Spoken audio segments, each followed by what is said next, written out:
Bam, we're live. Is this a big deal today? Is this a big episode or something? No. Yes. No. Yes. No. Yes. Yeah. Sarah is one of those guests though, where people are like, "I can't believe you got Sarah." I'm like, easy. We also got Easy. We did get Easy. Yeah, we got Easy Muhammad. What are you talking about? We get Sara Sigmundsdóttir. Easy. Just Haley Adams. Those two guests. Not like no one said that about Alexander Volkanovsky, but for some reason, Haley Adams and Sara Sigmundsdóttir, people are like, "You got them? You got them?"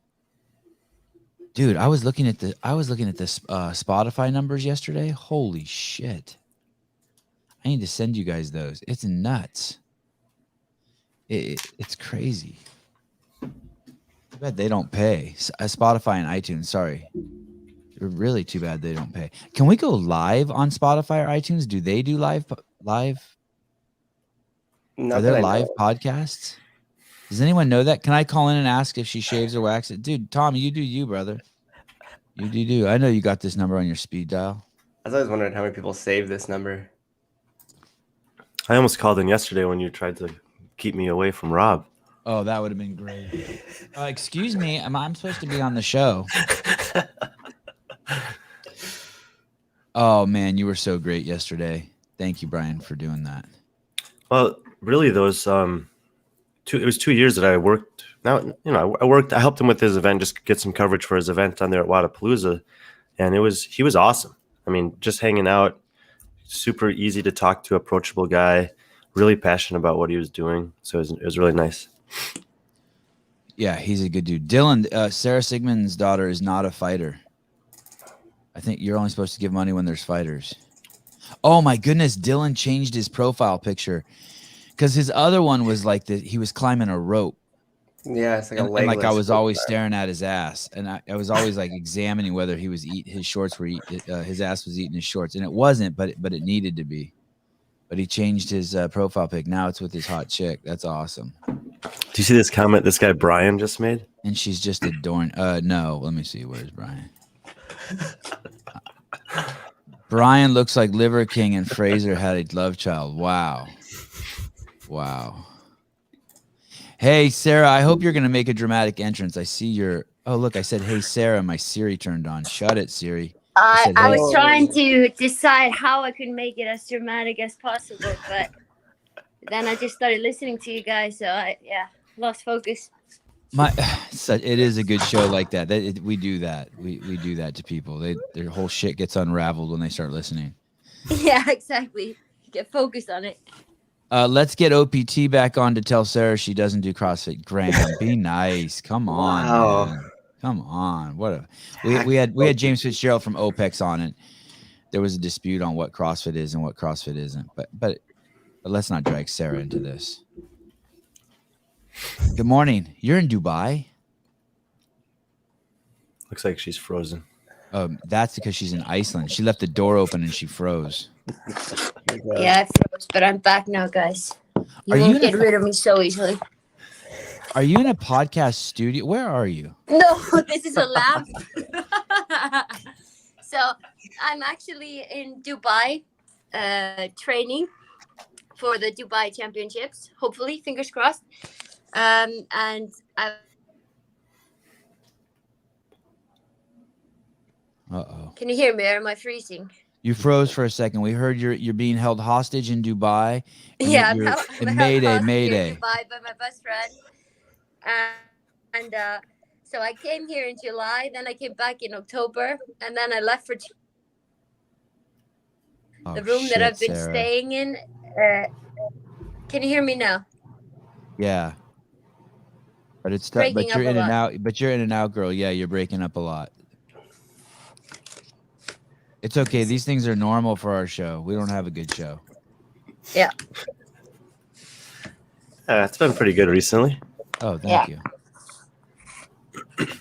This has been par for the course about 8 months ago. Still. Yeah. Let's hope this works. Watch this move right here.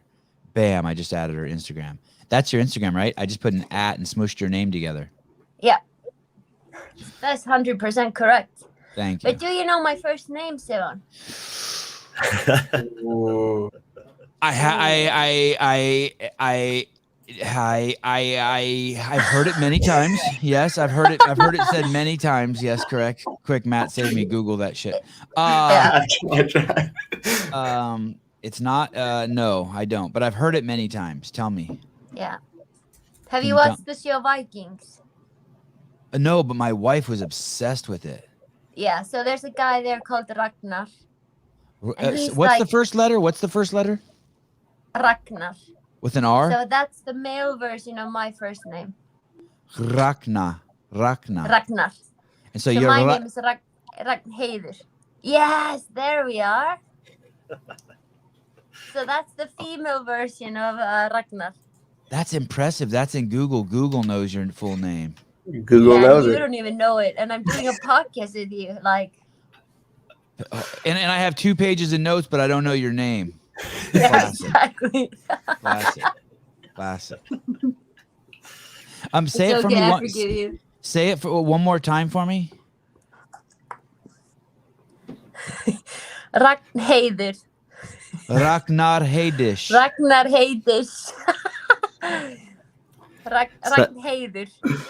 Sevan, check Heidish. Snorri's comment. Oh, Snorri's on here. It's actually not her Instagram. Here's Oh. Sarah. Oh shit! I got it. This I'll show is search a it. Messing it up. fucking mess already. Sorry, Snorri.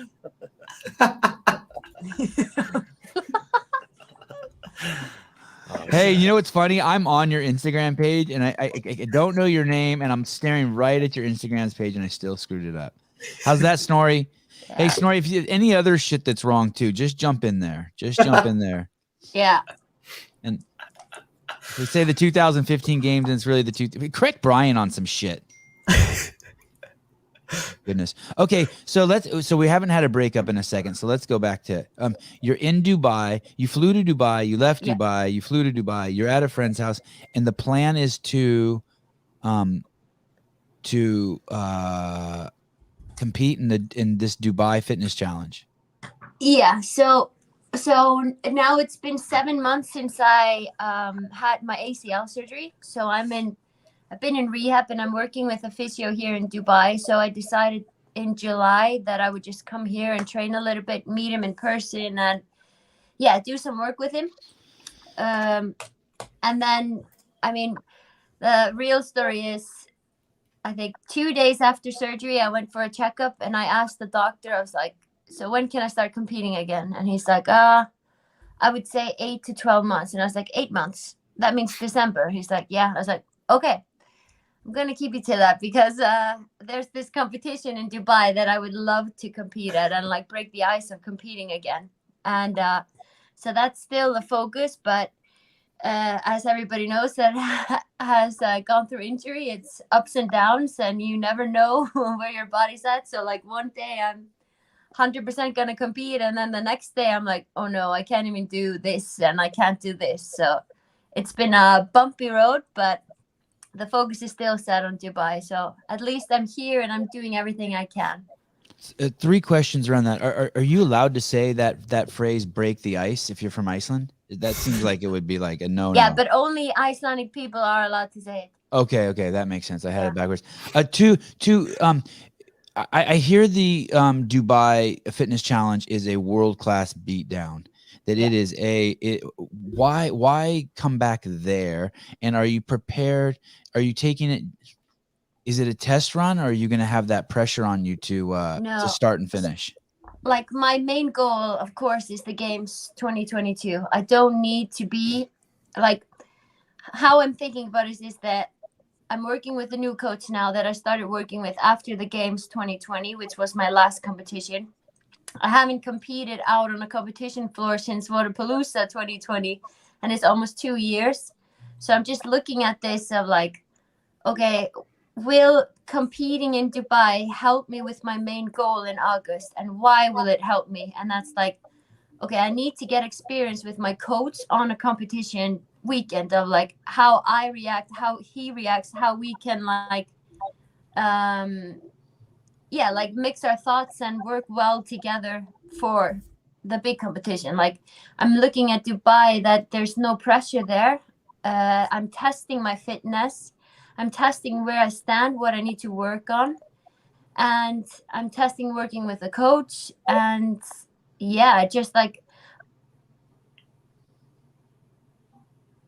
It was too good to be true. Do you know who her coach is, Sevan? No, I don't. Max El-Haj. Oh, no shit. Mm-hmm. Damn. Sorry, Sarah. We weren't talking over you. You froze, and then like we have an obligation. Yeah, you're unfrozen, and so we have an obligation to like make noise when you freeze. If we talk, we just talk to so that the people, the listeners, don't like switch to another channel. Like they don't switch to like Talking Elite Fitness or something. And Brian, you can take a bathroom break. She's dropping dates, and she's doing your job. She's like got all the dates down. She knows all her competitions. You can take a shit or something if you want. I have one story. I'll just sit on it until the opportune moment. Okay, Sarah. Two things off of that. One, you're 29 years old now. Sarah, are you 29? Wait, you have been freezing and coming back. What was the last thing I said? Are you? You're 29 now. Yeah, I'm 29 now. And I don't think I've talked to you. 29 at this like time is like the new 19 in my opinion. Of course. And 49 is like I'm a zygote. I was just born. And if you really want to be if you want to really be reborn, just get canceled and you just get all your shit just thrown up in the air. You get all new shit. Yeah, exactly. So Sarah, I don't think I've talked to you since Carson, maybe 2016 or 17. Yeah, I don't think. Yeah. 4 or 5 years. Sounds about right. You are so and I know I've only spoken with you at the games, but you are so much sharper than I remember. Your words are maybe it's just maturity, maybe it's the scene, but like you're so it's crazy. There was always something. Like Go ahead. When you met me, I just started speaking English for the first time in public. Like, I've done a few interviews and a few talks since then. You know, it's crazy. It's crazy about this when you say that too, because I can't even imagine like having to do an interview in Armenian, which was my first language, or in Spanish, which I took in public school for 6 years. I would run and hide. Yeah. That's how I was in the beginning. I was like, do I really have to do this interview in English? And now I'm like, oh shit, am I doing an Icelandic interview? And then I'm just like slanging so much because I have the English word in my head and I'm like, how do I say this again in Icelandic? Oh, wow. Do you speak any other languages? We learn Danish and Spanish in school, but no. Just hola. Yeah, hola. ¿Cómo estás? Do you know if Annie speaks Danish still? Probably. I mean, Frederick is Danish, so she must speak it in his family or something. I don't know. Hey, have you erased Instagram posts of yours or archived them? Have you thinned your Instagram account? No. It's interesting because your first post was on March 16th, 2013, and it's really just it's all fitness. There is no there's no picture of you like out with your friends smoking cigarettes or like like at some sort of Icelandic sporting event, or there's no.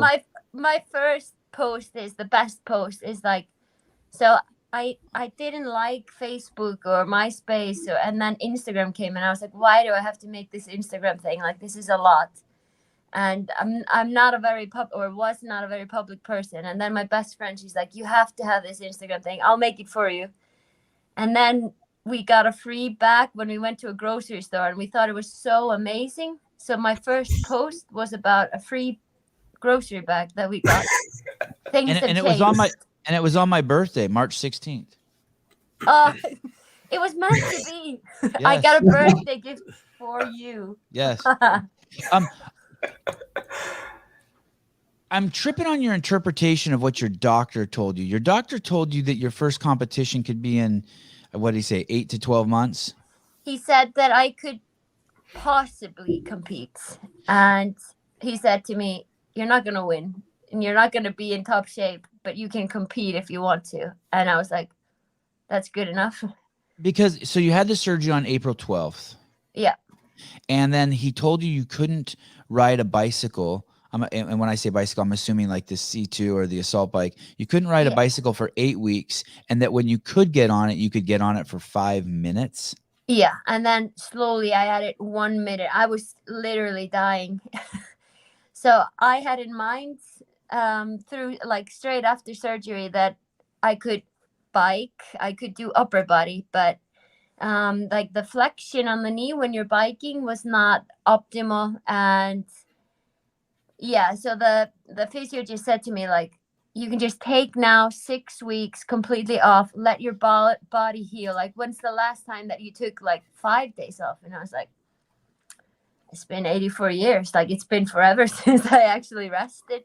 Right. So I just looked at it in that kind of way of like, okay, I'm just going to let everything heal for about, 6 to 8 weeks. Like I started doing upper body after 4 weeks. And that was like, you have to watch out that when you're doing pull-ups that you don't drop to your right leg. And you have to watch out if you fall. You have to watch out if your grips like rip. And I was just like, I was overthinking everything. So actually when I wanted to train, the only thing that I was thinking about is what could go wrong and how I would possibly ruin the new ACL and would have to get surgery again. So I was like, okay, what am I going to benefit from doing something now when I have almost 2 years or 1.5 years to be at my optimal best? Like, okay, I can look at it like this, that I'm just going to let my body heal a little bit. All the aches and stuff that have come through the years from competing, like let that heal. And then starting from a fresher body when I get the green light and get like hungry to train again and not having this worry, like constant worry and overuse my upper body. So when I'm finally allowed to train, I'm like, well, my shoulders are now bad and my elbows. And so I just looked at it that kind of way. I'm like, okay, 4 to 8 weeks of almost doing nothing. And then 4 weeks of just like, well, rehab, of course. I did rehab every day. And so it was a rough time. I'll admit that. Are you going to work out today? Or did you work out today? Okay, yeah, it's 7 p.m. where you're at. Okay. And what did you do today? Oh, I had such a good day. So I went to the track and PR'd my all-time 1K running time. And that's a huge shock. Like I got a green light on running 4 weeks ago. And was very nervous for this session because like the pacings that my coach set and then it was like in the end 1K for time, and I was just like dreaming about like, will I be able to hit sub 4 minutes? Come on now. And so I was super happy with a track session.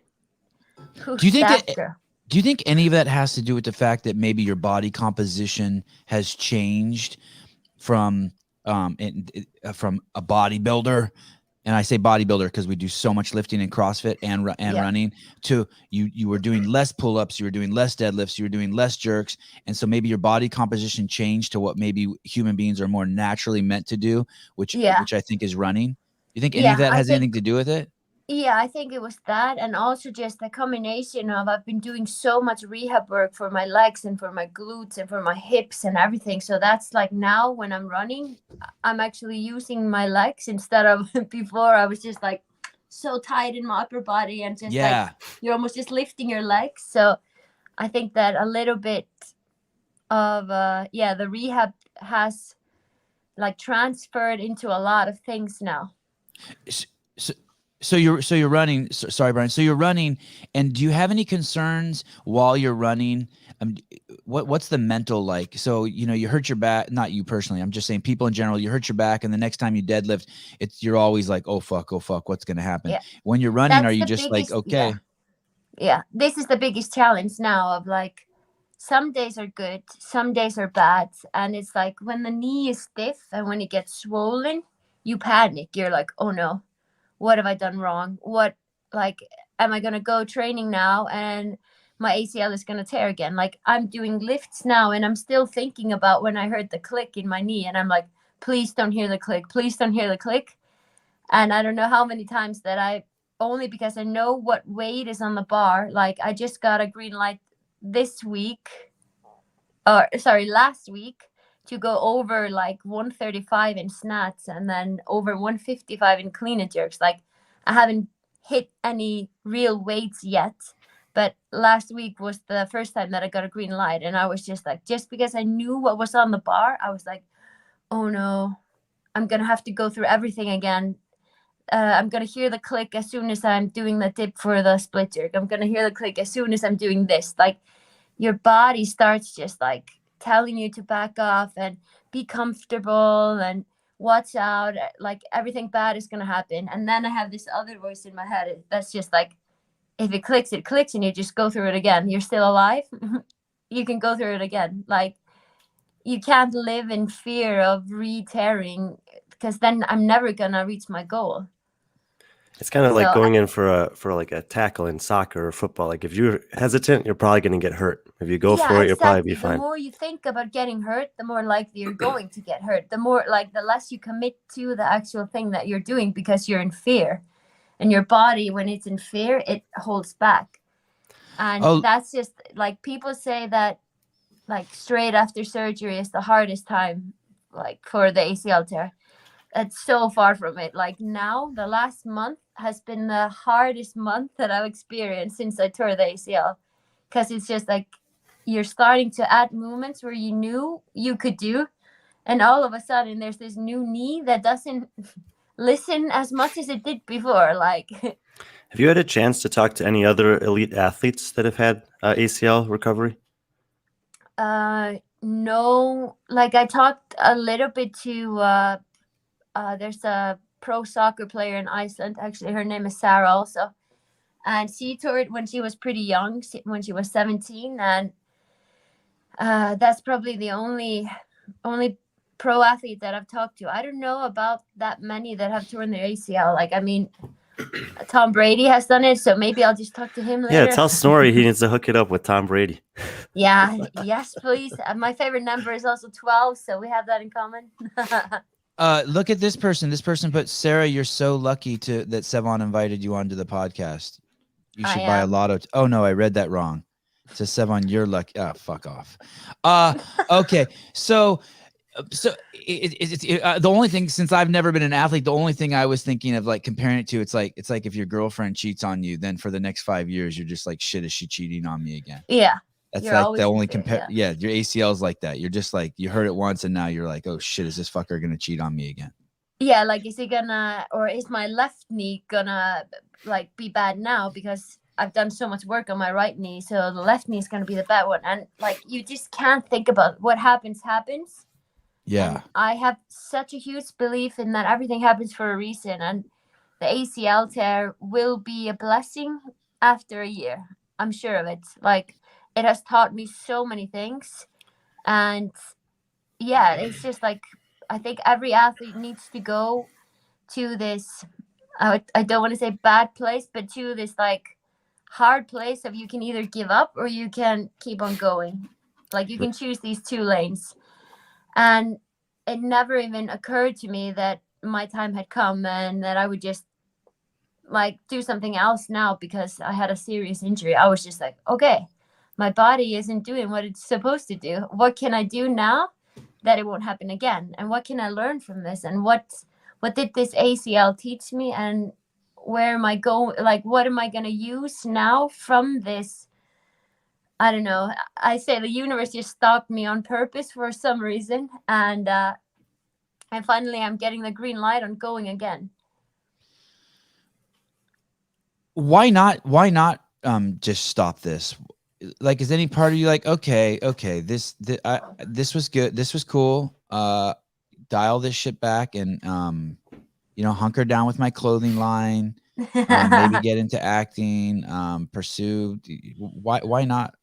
Because I'm an athlete and I haven't reached my goal, and I'm hungry to reach that goal. And I think that I've always been pretty, I don't know, I've always loved the athlete life the most of everything. Like, I've gotten so many opportunities, and like you say, like my clothing line and everything, like that's just a bonus to the athlete life. The athlete life is going to be now for, I would say, 3 to 5 years. I'm just guessing how much my body can tolerate. Like I have so much more left in the tank that hasn't been brought out yet, that needs to be brought out. And like I need to show to myself what I'm capable of doing. And I think that I've done so many mistakes throughout the years, and yeah, I'm so ready to get it out of the system. You know what I mean? What do you mean you've done so many mistakes? By the way, when you came onto the scene, I thought you were going to just take over. I remember your first year in Carson. I was like, holy shit, it happened. The female Rich Froning has shown up. I mean, you were so dominant. It was crazy. Yeah. She was there that year, but it wasn't Sara, actually. It wasn't Sara. Oh, right. It was Tia. Yeah, and it's actually really kind of crazy when you look back at it, because I think a lot of people had the same thought as you. It's this girl Sara, like, no, well, there were, her and Tia, no one had heard of either of them, and they're both right there battling for the end of the weekend. But I think everyone was looking at Sara. Yeah, I mean, I think that I was in first place until the last event, and then I messed up the last event because I think my problem has always been that I don't look at myself as an athlete because I don't have the same background as most of the girls there.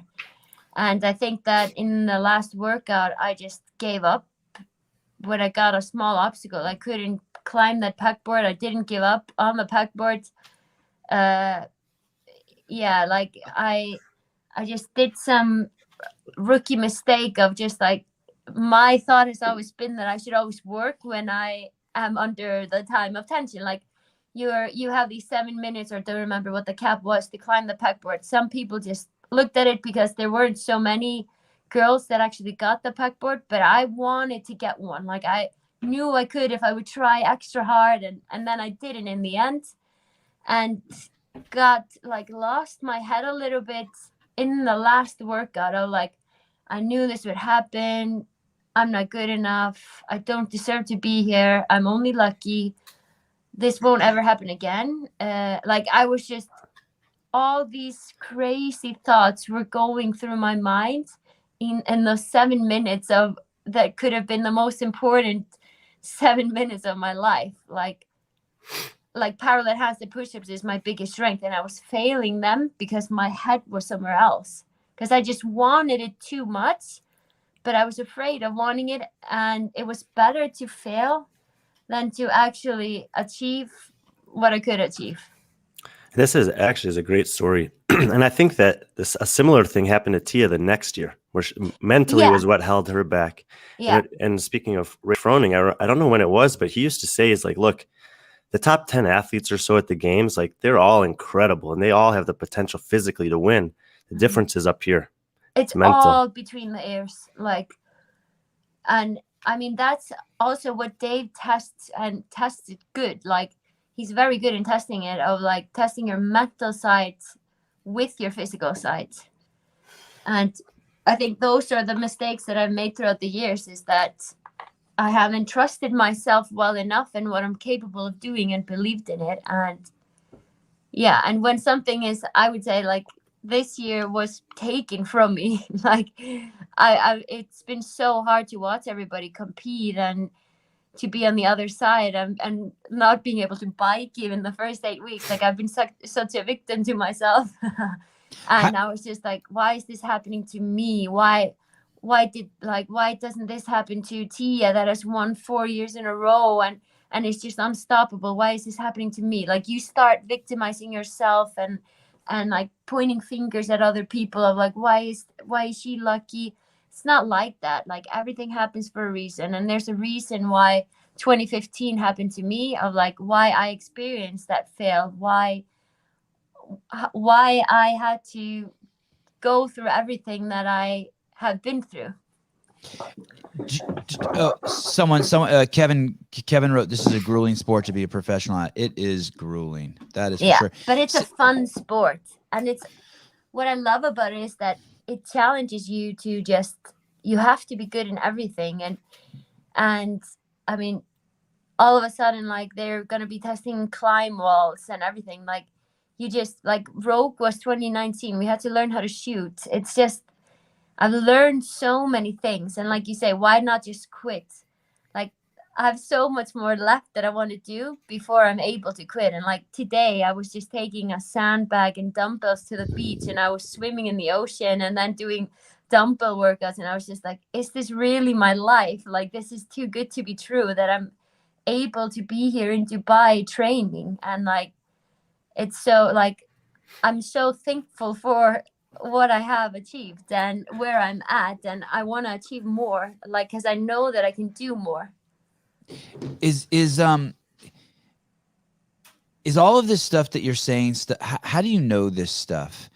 Did you read it in a book? Do you have a therapist, or is this just from lying on that hospital bed and tears rolling down your face and going inside? Like, I think it's just a combination of doing long swims and having to think. Like, it's just like a mix of reading books, and you see something that like matches with you. So I've been reading I love to read books just to get knowledge. And so now I'm trying to have a comeback. So I'm reading this book called The Champion's Comeback. And it has all these amazing stories about athletes that have had obstacles and nobody believed in them, but they still came back because of resilience, because of stubbornness, because they believed they could. And I think that's something that that's a mix of the mindset that I have is like, yeah. Did Max buy you that book, or does Snorri buy you that book, or does your dad buy you that book? Who buys you that book? Myself. You do. Yeah. And how did you find it? I read this. They have another book called, I think it's called Champion's Mind or something. And like, you're on Instagram and somebody posts a book and you just screenshot it, and then you like read what it's about and if it resonates with you or not. And I think that I love to get information from other athletes and around me. And yeah, so it's just a mix of stuff that I've seen on the internet, and then I just buy it and read it. Yeah. I mean, the name says everything, right? Oh yeah. It makes me so, I don't know the book at all, but it makes me so happy that you have that. Sara, something, I don't know why. I don't know. Are you lonely? Lonely? Yeah. No, No, you're not lonely. never. Why? I don't know. For some reason, I got that impression that, and it's not fair. I don't know how I picked it up, but basically that you were lonely. That somehow you felt alone. That's why you had gone to Dubai because something was there, like you're chasing something. I But think no, some you're of not our lonely. best friends are there. Yeah. Yeah. Okay. Like, I just think that, so how I look in my life. And I don't mean to project that onto you. So, sorry, I don't mean to. But for some reason, I was getting that. Yeah. But there's something about no, you're not a lonely person. No, I'm definitely not a lonely person. I'm very lucky with people around me also. But I'll admit that when you're injured, you feel that you're alone sometimes because you're going through some stuff and you maybe don't share everything. Right.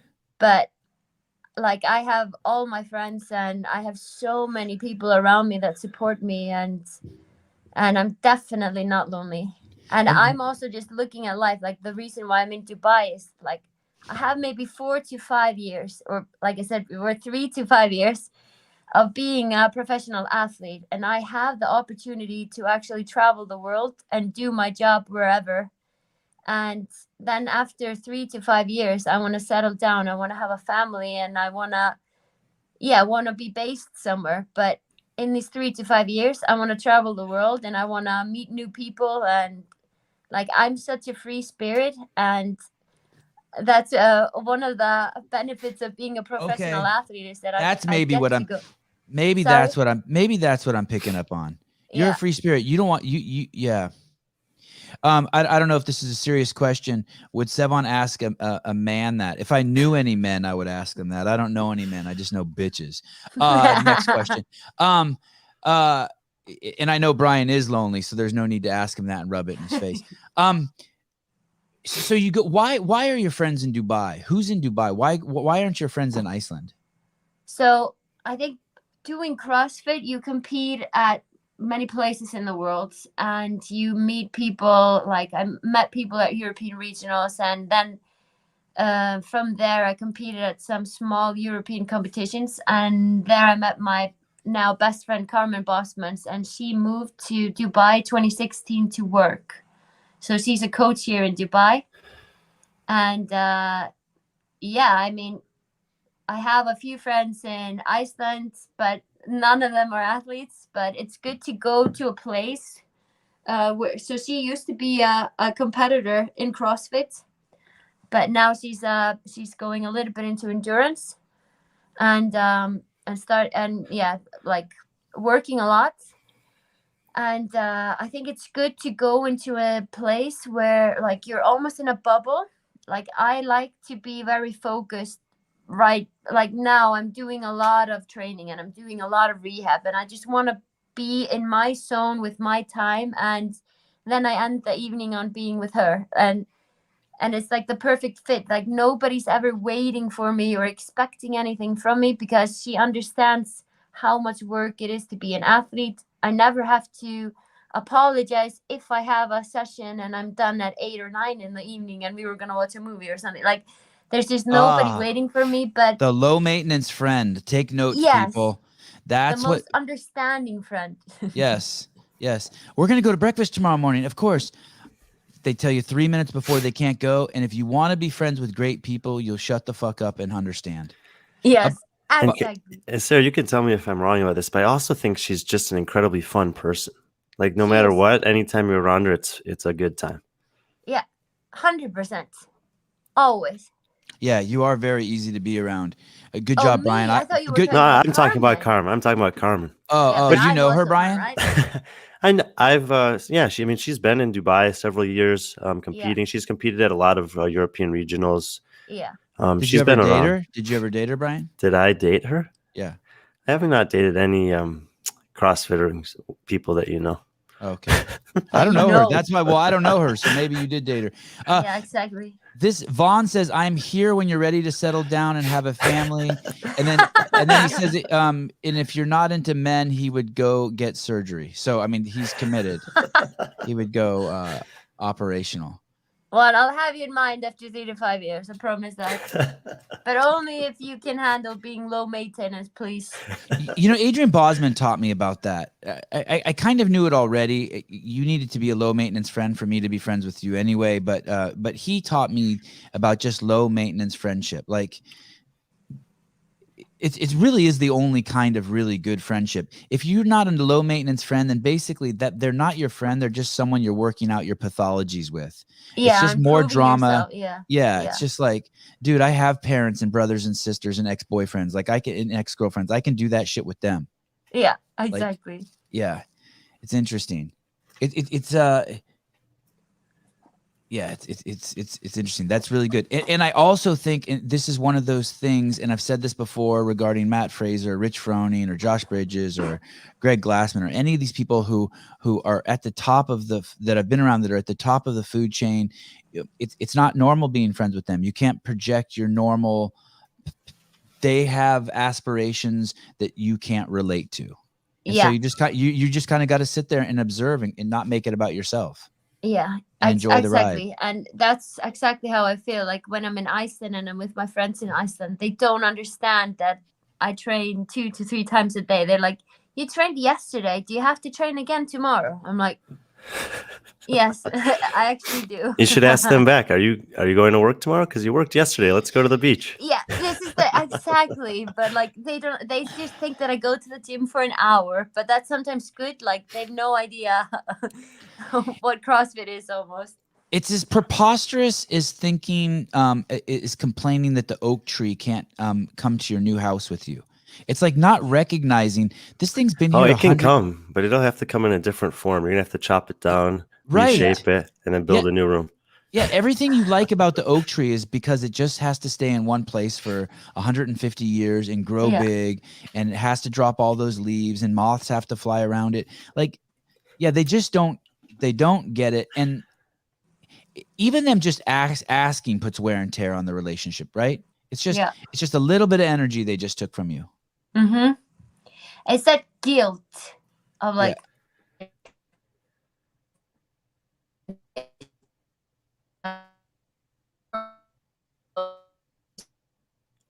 She turned into a transformer. I knew she wasn't human. Her Autobot is she an Autobot or a Decepticon? Not informed enough to answer that. I think she's an Autobot. She's a good guy. If those are the good guys, then yes.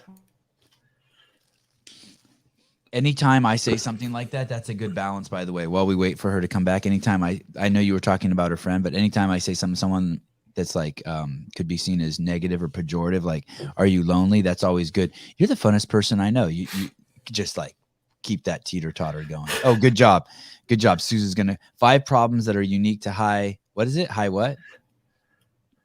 High achievers. Oh. Imposter syndrome. Sarah, we can't hear you. That's why we're just letting the show keep going. The hidden reason behind their drive. Fear of losing everything. I have that. It's lonely at the top. I don't have that. I'll tell you when I get there. Guilt that stems from sure as fuck don't have that. The world owes me everything.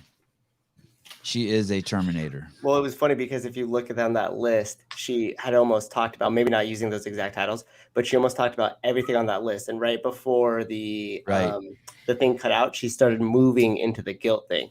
So it was interesting because every bullet point, boom, boom, boom, she talked about, and then you brought the lonely thing. So I was appeasing our audience out there to let them know that that's a very legitimate question for those that are high achievers. That happens a lot. And she's at that age, man. She's at that age. It's okay to feel lonely. All those things. When she comes back on, when she's done turning into an Autobot, I don't know if she's going to turn into a Camaro or what the fuck she's going to turn into, but I think the car can still talk. Bring that list back up, Susan. I think that would be cool for her to see that. It's kind of lists like that, even though they're probably bullshit. They're good affirmation for successful people. Hi, Sarah. Welcome back. I'm back. Did you just pretend like your phone fucks up and then you run to the bathroom? No, I'm still at my podcast studio with my lamp. Is it? Matt, will you bring that list up again and show Sarah? It was kind of interesting. These are, I mean, this is just some schlock bullshit psychology shit, but it is just fun to look at. 5 problems that are unique to high achievers. And so you're a high achiever. And so you have imposter syndrome. We talked about that a little bit. You have that. You didn't see yourself as an athlete. The hidden reason behind your drive. We haven't got to that yet. But maybe it's your dad. Fear of losing everything. Did we touch on that, Susa? We did a little bit about the injury when she first got into the injury. We're talking about the fear of just everything falling. Yeah. Right.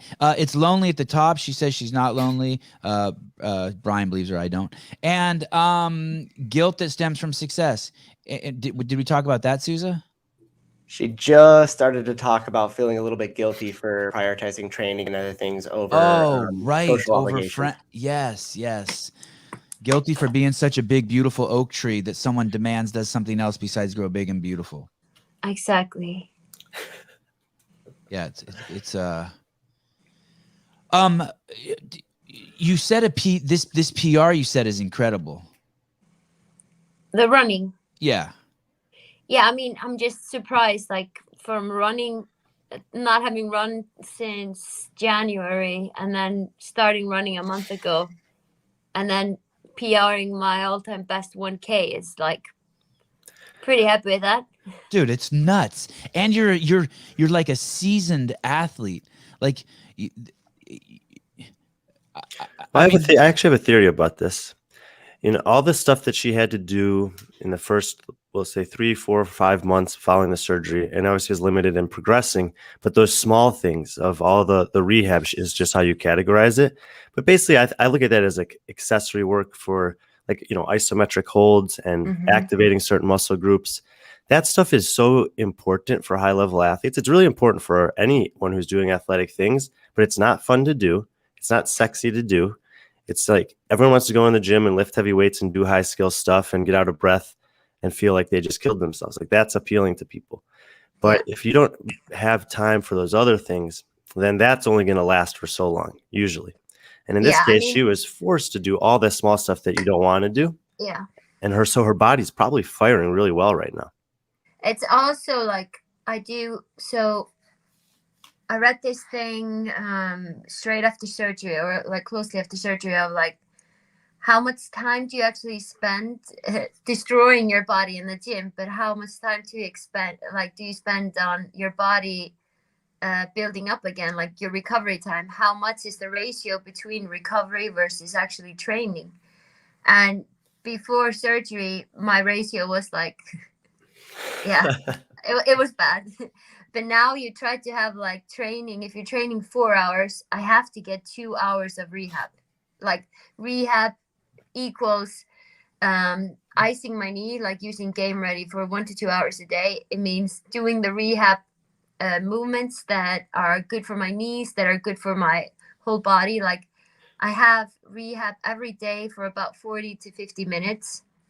It's not the fun stuff, but it's fun when you actually feel a benefit from it. Like then it's all worth it. And then rehab is also like, how is your day? How stressed are you during the day? How much energy can you save during the day to put in the gym? How can you stop thinking about CrossFit and that you want to be the best for 1 hour a day, because that can lower your heart rate for a lot. Like it's take stress from your body. Like how can you do all this small stuff to make it all click in the end? Like find the perfect routine for you without destroying yourself for a month and then just like you're out. We had Nick Rodriguez on the show. He's a guy who's taken on the Brazilian jiu-jitsu scene by storm. And one of the things he was saying when he eats, and he said it on the Mark Bell podcast also, he said that basically the only thing he focuses on is getting all the protein that he needs every single day, and then everything else falls into place. But that he really, really has to get, it was something crazy, like 2 grams of protein for every pound he weighs or something. He eats like 300 grams. That's an athlete. Like athletes should be eating about 1.6 to 2 grams times kilo. So like for me, I'm 70 kilos. I can either transfer it into pounds, so it would be like around 150, 155 grams of protein, or you can like, yeah. So I think he does double that for him. So, but yeah, so he does the pounds. That's insane. Yeah. So he weighs like 240, but I need to go back and check. But what was interesting is he called eating work. And by the way, I would never ask a man this question. This is only for women, because men don't have menses. You did have, there was a part of your life where someone's attributing a broken rib that you had to a poor diet, which led to you losing your menses for 2 years. And God, I wrote down, it's called FHA, functional hypothalamic amenorrhea. Did I say it right? Just about as right as you pronounced her first name. Oh shit! Yeah. Great. Okay, but I have no idea what you even said. Like, you don't? It was an article. It was an article that I saw online about you, that basically you didn't have your menses for 2 years, and that basically that was due to diet, and that led was due to undereating, but which is, I think, is the most common nutritional problem for just anyone, really. Yeah, I think it's changed, or we're trying to change it now. It's just like, when CrossFit started, you would eat peanut butter. Like I remember watching documentaries of Rich, and I was just like, he eats a lot of peanut butter. It must be the shit. No one should base their diet off of Rich Froning's diet. No, that guy is unique. I learned that when I lived there. It was like we were gonna train, and he would have like, what was it called, Chick-fil-A, like right before training. I was like, can you just eat fried stuff before doing a 50-minute workout? He's like, yeah. But I was actually happy to see him eat. Like I hadn't seen him. He usually just eats in the morning, breakfast, and then just dinner. Yeah. When the time that I spent with him, I never even saw him eat meals. No, he would just eat spoonfuls of stuff now and again. Yeah. Glasses of milk. Yeah. And cereal. So what I'm curious about is this. So this guy Nick Rodriguez, he referred to eating as part of the job. Yeah. Like, and I got this sense that it's like, it's actually for how hard he's pushing his body, you have to actually eat even more than you want to. Like you have to make sure you're 100%. eating. I Go wanted ahead. to say here, I actually have had a problem with this personally, and I'm not even a high level athlete, but like there's some nights where I literally spend, after I finish working out, working, whatever, I come home, I spend like 2 hours eating dinner just to try to get as many calories as I can. And when I've like tried to date women or whatever like that, they're like, I'm like, I'll call you when I'm done eating. And it's like 2 hours later and they're like, what the hell? They don't get it. This is like, so you can look at it like if you don't eat throughout the day, like let's say like I was a little bit under eating when I didn't get my menstrual cycle. Like I was under fueling and I was training super hard and I wanted to get super lean. Like that was my mindset. And I was like, Me too. I want to get super lean too. yeah, I want to get super lean. And I went in that way of like, I can eat as little as possible with training as much as possible. Like this is such a stupid mindset. Like I eat now to perform. So you can just think about your body as like a car. Like you need to. Do you ever feel guilty for that? I need to eat to perform. Like, oh, this is just bullshit. This is just an excuse to eat more. Like last night I had 2 pounds of hamburger meat and I'm like, this is just bullshit. Because I got all excited listening to Nick Rodriguez. I'm like, you're just doing this to fucking eat more, Sevan. Yeah. I mean, I only train to eat. And I'm just lucky enough to be an athlete, you know? Is it really like that? Is that your relationship with food? I mean, I love food and I love and you always have healthy food. Yeah. And I wouldn't quite say that I only train to eat now because I eat boring as hell. But before the games 2015, I would eat In-N-Out burger in the evenings and I would just like, I didn't care at all what I ate as long as I trained. Then I didn't feel guilty about eating. But then of course, like you want to take it to the next level and I'm such a exaggerated, I think that's the right word, exaggerated person that I'm just like eccentric. Is it eccentric person? Yeah, like you're like, you know, like obsessed. Yeah, like you have a harem of men and you have a ring collection that's too big. You have 1,000 rings and maybe you have like that. Yeah, so That's like eccentric. that's where I went in diet. I was just like, I became vegan. I only ate organic. I was just super, like I wouldn't eat oats because they could have gluten in them. Like I was this insane. Brian, before you go, I want to say one thing. So our whole life as human beings in the United States, I think the general consensus was, oh, it's just normal for women to lose their menses if they're professional athletes. Yeah. And are what you saying now, you've realized that's bullshit? That's like bullshit. The same thing that like people said Gatorade gives you electrolytes. That's a fucking lie. You're also saying that women, you should have, it doesn't matter if you're fastest woman in the 400-meter run or you're the strongest woman in the world or you're a professional basketball player, you should be dropping eggs every month regardless. Yeah, because your body is telling you that it's under stress when you stop.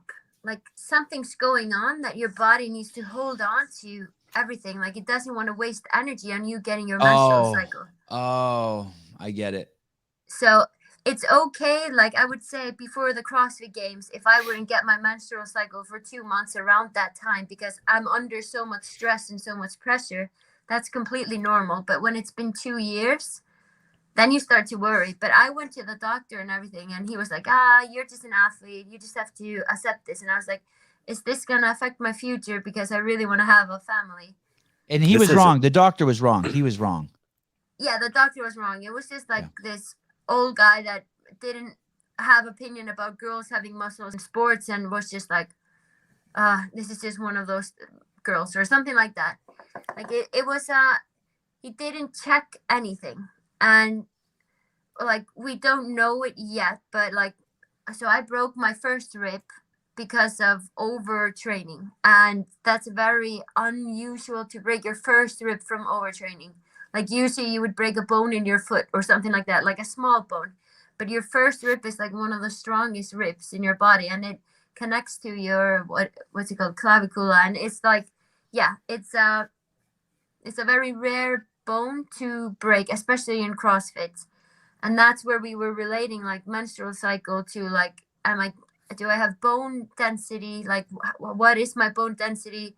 because bone density can like get weaker if you're underfueled and if you don't have your menstrual cycle, because that means your hormones aren't regular and you're not recovering well. Like this is such a Brian, didn't Cindy Michalation? Do you know this girl? She's a games athlete. She's young. I said her last name wrong. What's her last name? Sydney Michalation. Sydney Yeah. Michalation. She was a rookie at the games this year from Canada. She's like 21 years old. She's awesome, man, and she's a fucking training machine. She's such a beautiful young lady. I was so impressed with her on the podcast. I would actually like to have her on again. She broke her. I think she told us she broke her rib, and she didn't even know it was broken. I hope she's listening to this. I'm not suggesting that. I'd be curious to ask her now if she's gone like a year without her menses. I don't want to, or if she's under eating. I mean, and we can't tell.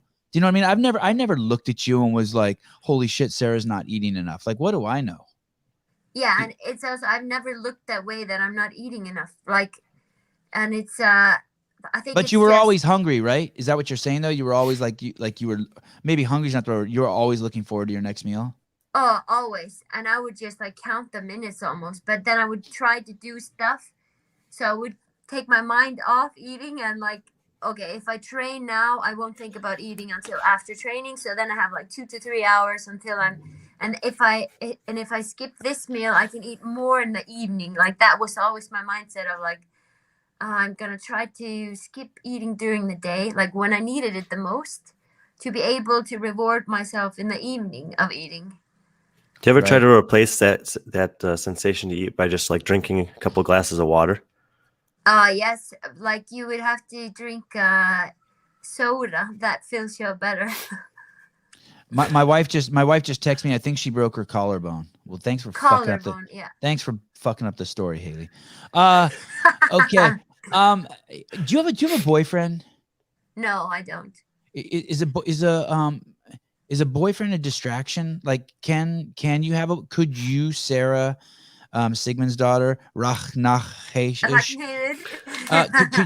can you have a boyfriend or a girlfriend? I didn't mean to make a presupposition. Could you have an intimate partner in your life, or is that not part of the formula for success? I think it depends on how the partner is. Like you say, low maintenance friends, that also. And I think that I'm so independent and I'm so free spirit that there are not many that could handle getting little attention from me. Do you know what I mean? Like, I'm so focused on what I'm doing that I want to be selfish without feeling guilty. But like, would your man feel comfortable with Sevan texting you around the clock begging you to come on the podcast? Like, are you confident enough to handle that? No, people could not, like the guys could not handle that. I mean, Juan, the guy that I'm gonna marry after 3 to 5 years, that's listening. He's gonna have to accept this, like. Yeah. That you're in high demand. Yeah. Yes. 6-lane highway. And surgery is on the table. What a good dude. That is a good dude.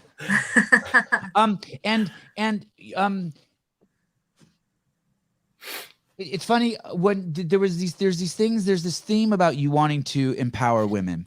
And I have to tell you that when I see that, I feel this resistance to it. I don't like that stuff. I don't like empowering women. I don't like women power. I don't like any of that stuff, because what I think in my mind, in my defensiveness, I was raised by 2 women. I was raised by my mom and my sister. And I think like in my boys recently, they're confused when they watch the UFC why women don't fight the men, right? Because in their jiu-jitsu class, they fight the girls and they see the girls as equal. And actually the best people in the class are the girls. And so they're really confused by all that. And I'm like, I'm not going to talk to them about any of that, because it's just built in.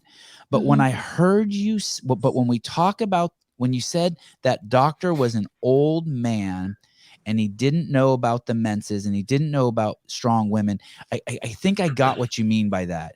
And it really helped me. Like, that is, I go to this bad place when people say empower women, but this is important. If we have doctors that are male centric, if we have doctors that don't understand the female body, like I think I'm enjoying this conversation. Well, I want to Like, extrapolate that beyond doctors. I mean, as a coach, this is something that I feel like in the last year has become much more relevant for me. And there's a lot of women at my gym who have started to ask me, like, does my period of my cycle affect my training? And then they also ask, and Sarah's kind of cool, you talked about it earlier, like, how do the best female games athletes in the world overcome that in their training and also in competitions? Yeah, exactly. And it's also, there's a lot of study around it also of like, so I tear my ACL when I'm ovulating, because when you're ovulating, it's like you're pregnant. So all your ligaments are looser and you're not as strong because you have a lot of estrogen going on. And it's more dangerous to lift weights when you're ovulating. And I've always been like, this is like nonsense. Like, I can't control the dates that I'm competing. So like, why would I have to change training around now? And then I tear my ACL and I'm like, okay. Well, what she said there.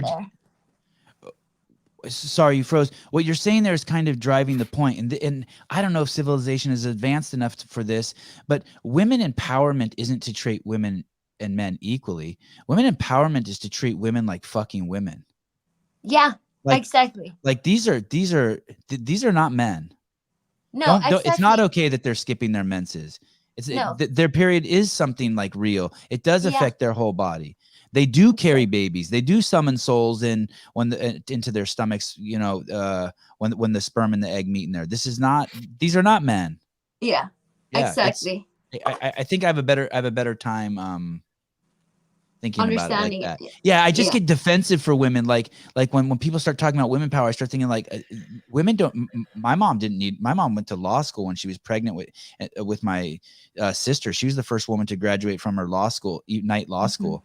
Like, she don't need anyone like empowering. Like, she fucking did it. She kicked ass. Yeah, but what I respect the fuck out of her. Yeah, but what I mean with empowering is like the typical stereotype for a female is changing. Like, I remember when I started training, and I said to my friends, like, oh my gosh, if I get muscles, I'm gonna stop. Like, I don't want to be that girl with muscles that looks like a guy. Like, that's so insane that my mindset was about how I looked versus what my body can do. And would a guy ever think like that? No. Why aren't girls supposed to be or like have the same mindset as that? Like, we should be able to push our bodies to the limits just like everybody else, although we get muscles. Like I don't know how many comments I've gotten. Like, I was in a swimming pool 2015 in Iceland preparing for the CrossFit Games, and there's this old guy that gives me like this face when he sees me and like in the pool, and he's just like he was disgusted because I was a girl and I had muscles, and I felt so uncomfortable. So there's like in Iceland we have like this it's making me uncomfortable. You telling the story is making me uncomfortable. Yeah, and I leave the jacuzzi and my friends are still in it, and the guy says to my friends, like, you guys think this is a female? And my friends are like, what? So he was so disgusted because I had muscles, and he was like probably 65 fat guy, and he was so disgusted that I had muscles. And I was just like, this is so insane that I feel uncomfortable going into a bikini, swimming, and trying to prepare myself for a world competition because of a 65-year-old guy, and then he's judging me. And I was like, I need to change this mindset of like, it should be normal. Like, a guy should look at me and think like, wow, she's putting in a lot of work and her body is showing it.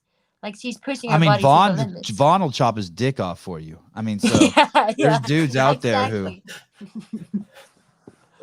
But this is like what I mean with empowering women is like, girls should be able to do whatever they want without feeling judged. Although they have muscles, they shouldn't feel bad about it. They shouldn't hide it. They should empower it. Like, I think the stereotypes for females and the stereotype for guys or males is also changing. Like, Movember, for example, is like, I mean, you're representing it well, Sevan. I'll admit that.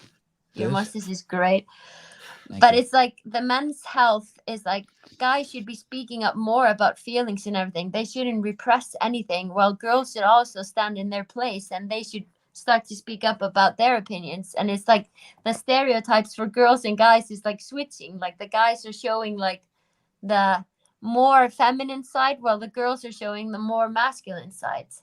And that's what I love. Like we're on that stage now of like, this is actually happening, and there are some changes that are being made. Like men are speaking more about men's health than ever before, and it's such a beautiful thing.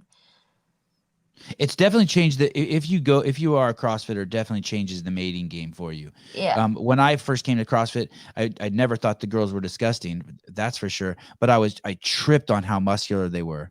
And after about a year or two that went away, like that person in me just like is gone. Yeah, it like, just got normalized. It just got normal. And now the other girls who don't work out almost look like veal to me, like one of those baby cows that's not allowed to move. Yeah. Like when I see normal people, and I don't judge them in a bad way, but I judge them. Like I'm like, you know, if I go into a Starbucks and I'm like, oh man, if this place burns down, I'm gonna have to grab those 3 kids and that fat lady and drag them out. Yeah, exactly.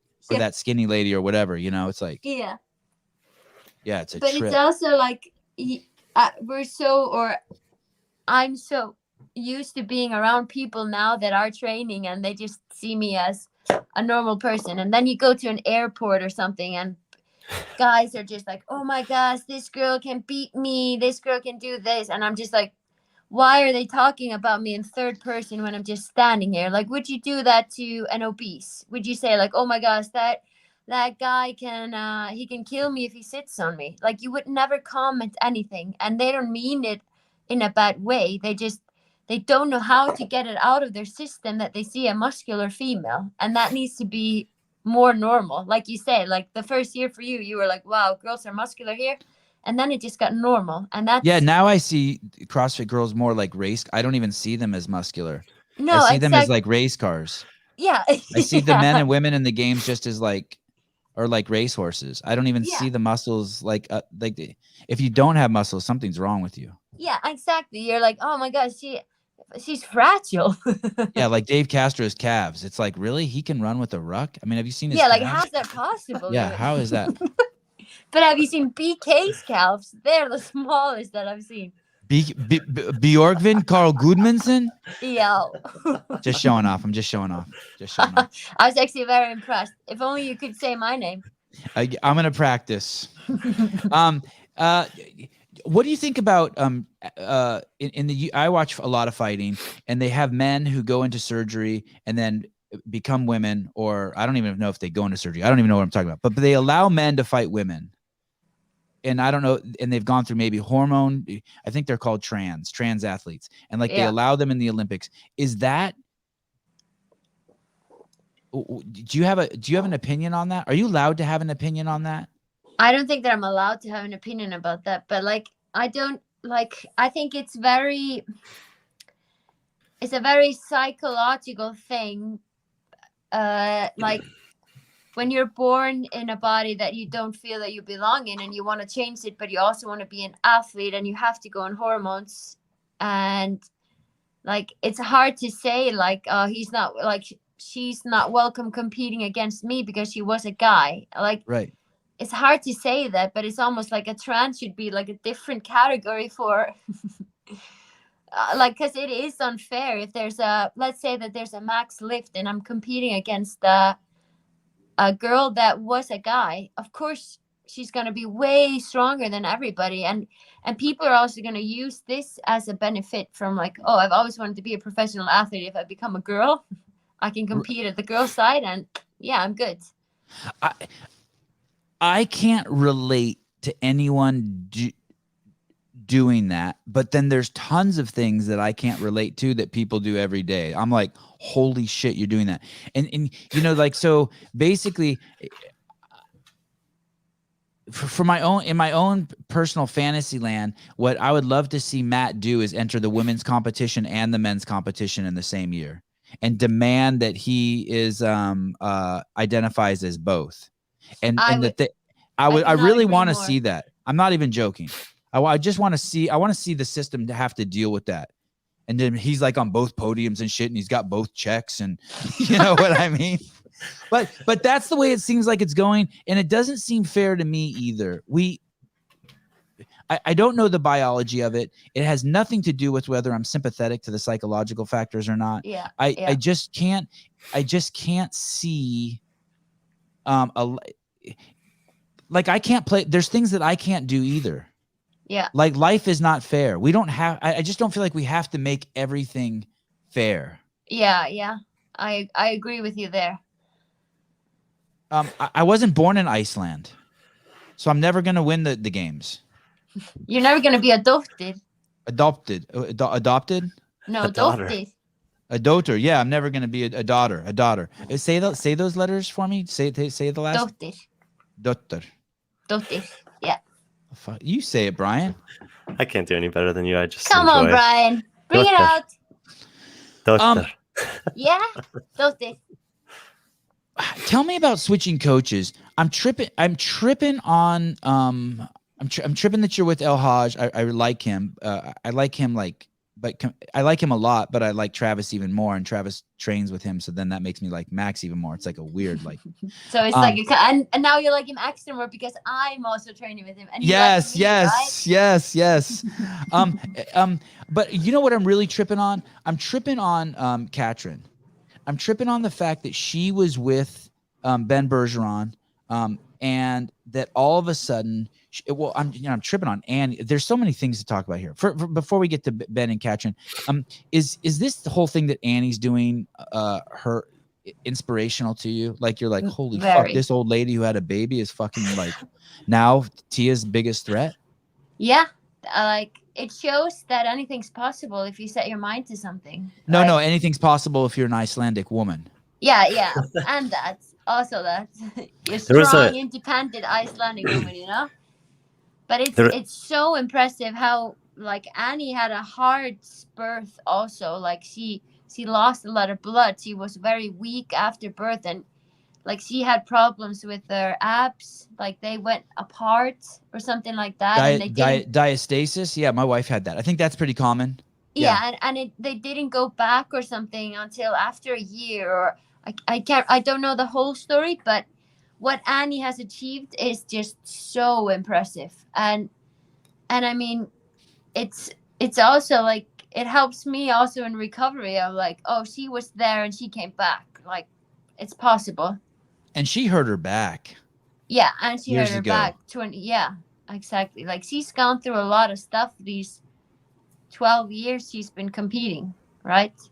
I would think I never thought she'd come back from the back injury.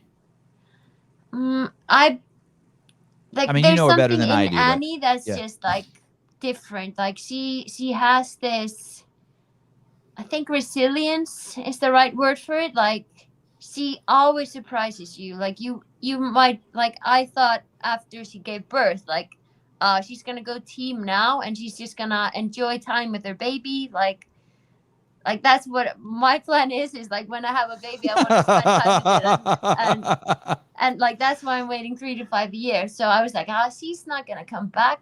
But then she just like surprises me so much of like she came back and she's like stronger than she was before. And maybe it was just the rest that she got from having birth and giving birth, and like your body is recovering in a different way, and you get a new body almost after you give birth because your body is responding differently to everything because you've given birth. So it's like, yeah, I mean, I just think it's amazing. I do think there's like an overall bigger thing to recognize, which is people who are taking care of themselves, who are exercising regularly, who are eating well, sleeping enough, etc. Their bodies are very strong, and if they go through a setback, they're much more likely to come back from it quicker, better. Exactly. And this, obviously, you see with professional athletes. Sam Briggs is a great example in CrossFit as well. She comes back from injuries like nothing else. But I even see it with just normal people in the gym. People who come to the gym regularly, they trip down the stairs, they roll their ankle. They still come to the gym and they do what they can until the ankle's better, and it's better quicker. And then you see someone who's deconditioned, who's not doing this stuff, they roll their ankle and they're not walking for 2 months and they never really recover from it. No. Yeah. It's that consistency of what you always do of like, that's going to get you far. I like the way you said that after you have a baby, you get a new body.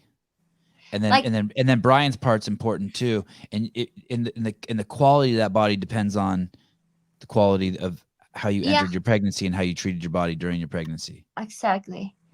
And I mean, I think it's probably like it took probably Annie a lot of time to get to know this new body and what it's capable of doing, but she found the right recipe of using it and she trusted it again. And like so some of my friends in Iceland, like they've had babies, and one of my friend was like, always when I squat, I get the same feeling as when I was pushing the baby out. And I was like, oh Oh my God. like that must be so uncomfortable. Like, and like going through that and being on a podium at the CrossFit Games is like it's so impressive of like the different experiences that everybody has from giving birth, and it's also just the stress around having a baby is like you must, or that's at least how I would probably be. I would feel guilty when I was training, and when I would be with a baby I would feel guilty I'm not training. And Yeah. like it's finding that balance of how can you not stress about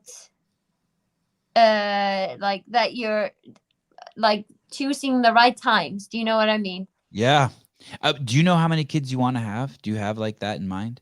Like I want to have at least 3. 3 kids. Yeah. Do you mind? One of my friends wants to come on the show. Well, I don't know if friends is the right word, but do you mind if I? One of my friends, some guy wants to say hi to you. Do you mind? Yeah. Okay. I don't mind. You're gonna get me in trouble if you call me a friend. Oh, yeah, I my don't- best friend. I don't want to. Your best friend. Yeah, How you doing? I'm good. How are you? Hey, your name came up and she didn't say anything. anything bad about you. It was almost. She almost said it sounded like nice shit. Like you had a program. She said had a program for the games. Yeah, I did say that. Oh, that is Who nice. is that? That is nice. That's my dog, Doug. Say hi to Sarah.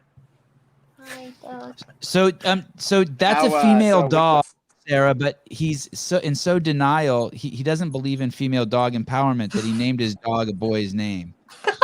So we have some work to do with Dave. Yeah, I think so. Women empowerment for Dave. Yes. Dave, I really want to see your calves. Oh yeah, Dave, we talked My about your calves? calves. Yeah. We're talking about things. things that work but don't I'm- have big muscles on them. I'm going through a growth phase right now. I'm doing some muscle building training for them, trying to grow them. Buddy. How, You're doing some individualized programming for your calves? yes, exactly.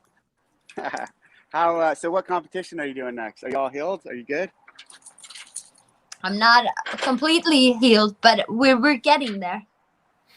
Hey, she Right. just set a Okay, PR on the okay. 1 kilometer time, Dave. 1 kilometer run, 1 kilometer air bike, 1 kilometer row, 1 1 kilometer, kilometer what? bike. No, run. Run. Run. Oh wow, very cool. Yeah. His What was ACL that strong. time? Yeah.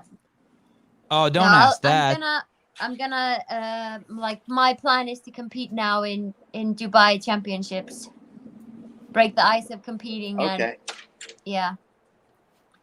Who else is And- but competing the- there? There are a lot of names actually, a lot of Europeans. It's Kristen Holte, Laura Hovarth, Gabby Mika, Sam Briggs, Emma McQuaid, I think, Haley Adams. Wow. Yeah, it's a strong field. What about Annie or Katrin? No, I'm taking it for the Icelandic Okay. girls now.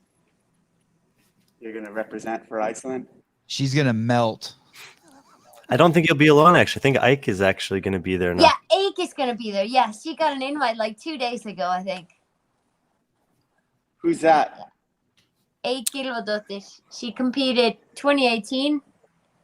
And Turi might be going as well. Yeah, is Thury going? Yeah, I think she is. yeah. I don't know the field completely, but And Karen Frey. Don't forget about her. oh, She's not Icelandic, but she's a beast. Yeah. yeah, but she's not Icelandic Oh, look, Sarah's name's at the top. because it's such a beautiful name. Yes. Well, I just called to say hi. I'm gonna step off now and let you guys do your thing. Good. Good You have talking to you. show us your Good luck at calves that first. event. Come on, Dave. Don't Dave, be can you show shy. us your I have to calves show you my real cat- Hold on. Yes. Ooh. Yes, Fucking I large, can Not and, see bad, them not bad. growing. large and in charge. You see him. Who's you are see big? the growth. Whose are bigger, his or All right, BKG? see you guys. I think BKs are smaller than his. Oh wow, really? Yeah. I'll take it. Sorry, BK, if you're listening. Dave's like, I should get off now on a high note. I should get off now. Yeah, he is hairless. Yeah, Dave's like a hairless. There's no hair on him, like not on his chest. I don't think he has armpit hair. He can't really. He grows like a 13-year-old boy's mustache. Yeah, 13-year-old boy. he's hairless. But he's go on, trying. hairless That's cats. what matters. Is BKG a regular training partner? Sorry, is Björgvin Carl Gudmundsson a regular training partner with you when you're in When you're I'm in in the? Iceland, we try to see each other maybe one time a week, and sometimes, like, it depends on what we're focusing on. Like, if we're focusing on a competition or something, we try to meet each other out like on Saturdays and throw down. But yeah, we were on a good roll before I tore my ACL. So Do you really like him? yeah, I really like him. He's a low maintenance friend. Yes, he is. I really He's a like very him too. understanding friend. And he also, like, he lives in a small town. He likes good music, and it's just like, yeah, we love to kill each other in training, and then yeah. don't And need how it. close does he live to you? Like 50 minutes away, Is he north of you or south of you? south. Oh, so you're in the colder part. So I'm south, but he's even Oh. souther. Hey, Sarah, tell me what kind of music BKG likes that you think is good music. Uh-oh. Like, so BK I have a reason. listens to- I'm asking you this, by the way. What did you say? Do you remember at Filthy 150 we were neighbors in the hotel? Yes. We were staying across the room from the hotel for me, like literally right across the way. Yeah. And the first day and second day of competition, when I came back late in the evening, you were already in your hotel room. And both nights I could hear music coming from your room. And it was You very did? different music, night 1 to night 2. What music did I have on? Night 1 was sounded very angry and heavy. And night 2 Yeah, sounded getting like motivated. something. Night 2 sounded like something you might have picked up during your time in Cookville. Oh, country. Yeah, Yeah. so BK listens to like classic rock, and but when we're training, we go dark, like, and then I mean like techno dark, dark. Like But- vampires, like people been up for like 4 days drinking each other's blood dark. Yeah, and just like yeah, somewhere in a dungeon, like. I like it. His Yeah. gym gives me the feeling of a dungeon. I've never It been is there. a dungeon. Okay. Yeah. It's such a cool gym though. And so it's fun training with him because we just like we want to kill each other in training, and then we finish the session when we're cleaning up, we just have good music on, and it's just like, yeah. Who's his Super coach? nice. What- Is who's his coach? It's Yami. It's the same coach that is now with Katrin and Annie. Yeah, so do you know why Katrin left is coming back to Iceland? No, I actually don't know, but I mean, she's worked with Ben for such a long time, and maybe she just needed a change of like. I think she You may- likes her niece and it's too much. She wants to be around her more. What do you say? Like, so yeah, the small, yeah. I mean, it might be. I think it's probably pretty hard to have lived so long from your family, and I mean, her and Annie they have their own business that they're building, so maybe that's one of the reasons also. Are they that close? Yes, I think so. And so and you don't speak to them on a regular basis. So you No, don't know. no, I don't. You So guys live I in the same like- country, and yeah, I like just said, I think you guys share a bedroom together, but it's not like that. No, we definitely don't. We are they train a lot with they train a lot in CrossFit Reykjavik, which is Annie's gym, and I train in my town that's like around 45 minutes away. Is it hard for you? There's these two Icelandic girls, and then there's you, and it's sort of like they're a pair, and you're not part of them. No, I think we're just very different personalities that we wouldn't function training 3 together. Is it kind in the United States, they're like, we have country folk and we have city folk, and then we have people like Colton Mertens. I don't know what you call him. Is it like that? You guys are different from different is it like that? Like, would you say they're city folk and you're country folk, or? Yeah, a little bit. Like, I wouldn't like you quite eat say that, possum but it's soup just and like, I think we're just all 3 of us are princesses, and we want to control our times ourselves.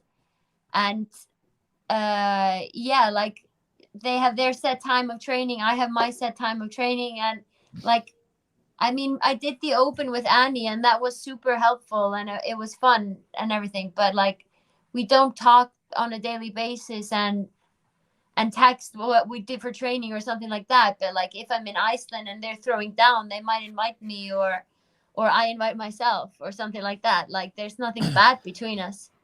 okay, so you guys are cordial. What did you say? You're cordial, like you said. There's nothing bad between you. No, Like, there's nothing bad between us. Definitely not. They're just closer together than me. Like, they're both from the same city, while I'm from a small town. Like, and who was your coach before Max? so I did a year by myself, and before that, I was working with Red Pill. So a guy called Phil Mansfield. And tell me about the year you did by yourself. Why did you do that? Is that a mistake? No, definitely not a mistake. Like, I learned so much in the process of it, and it was just very overwhelming of like trying to coach yourself, but also be the athlete and trusting that it was the right thing, and having to look up the reasons why you're doing stuff, how to periodize, why is my body acting like this, instead of just having like, Max is so smart and he knows so much, and I can just ask him, why am I doing this workout versus doing it like this, and he'll explain it to me, the thought behind it. And there was just so much time. So I'm in school also, so I was a student, I was my own coach, I was an athlete, and it was just overwhelming of like, when I was training, I was thinking about how I could program next week to be even better, and what was the thought behind that. Like, I was mixing all the thoughts together, and then maybe I had an assignment, a big assignment, and I couldn't program for that weekend. So I started the week on Monday without having a program for the whole week, but I had this like big plan in mind, and now I was messing it up. It was just like, I was going back and forth of like, am I doing the right thing? Am I not? And then I competed and I did super well. So it was like, I was on a semi-right path, but I needed to study more about periodization, like peaking at the right time, how to, like, when should I bump up the intensity? When should I lower the intensity? And the volume should be higher, like stuff like that I'm not that good at, but want to be better at. Is switching coaches, I don't know if this is going to relate to you, but does this make sense to you? Like, you get a new pair of shoes and you really don't need them, but you buy them and they kind of motivate you to run more, or you buy a really expensive bike and you're like, okay, this bike cost me $10,000 and therefore I have to ride it every single day. Yeah. Do you know that phenomenon? Yeah, I definitely do. And it's a good, like, do you think is there some of that going on, you think, with you or with Katrin? Like, okay, everything was great with Ben, but if she gets a new coach, like, it reinvigorates you. Okay, you have Max. Okay, now you have a new kind of accountability. It's like getting a new pair of shoes. Is there any of that going on? When I hear you guys switching coaches, I maybe it's just me. I just think, oh, that doesn't sound good. Same with UFC fighters. Like, oh shit, like, why are they switching camps? I think it's just you've gotten what you needed from the other coach and you feel a little bit stuck and you need something new to help you improve to get even better.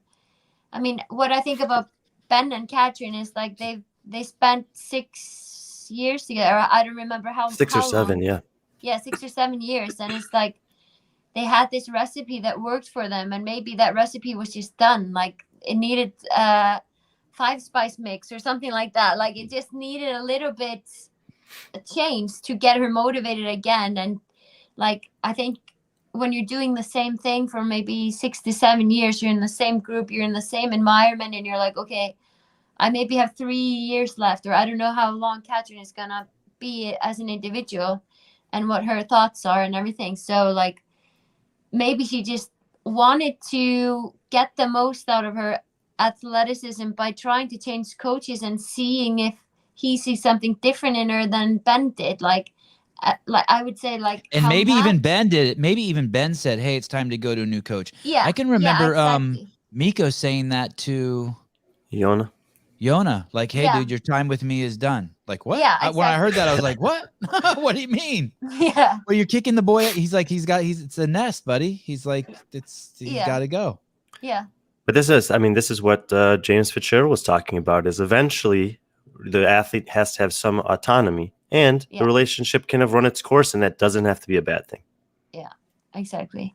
Yeah, it doesn't have to be. And I mean, Catherine's and Ben's relationship, she can probably always go back if it doesn't work. But then she at least tried, and then she doesn't have to think about it anymore. That is the grass greener on the other side or not.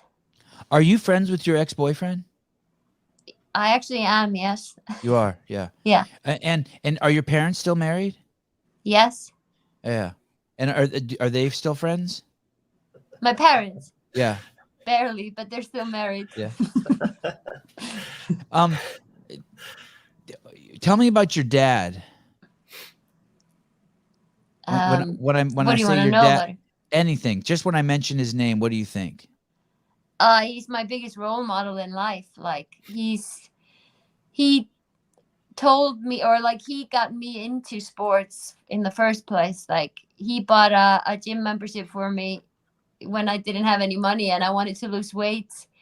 He made me do. What's that look like? What's that look like? Tell me that story. You're sitting at home and he hears you on the phone with someone being like, "Damn, I'm getting fat," and he goes, "Sarah, I'll buy you a gym membership." I mean, are you living at home? It was more like, so we were a friend group of 6 girls, and we were 2 of those 6 girls that were a little bit overweight, and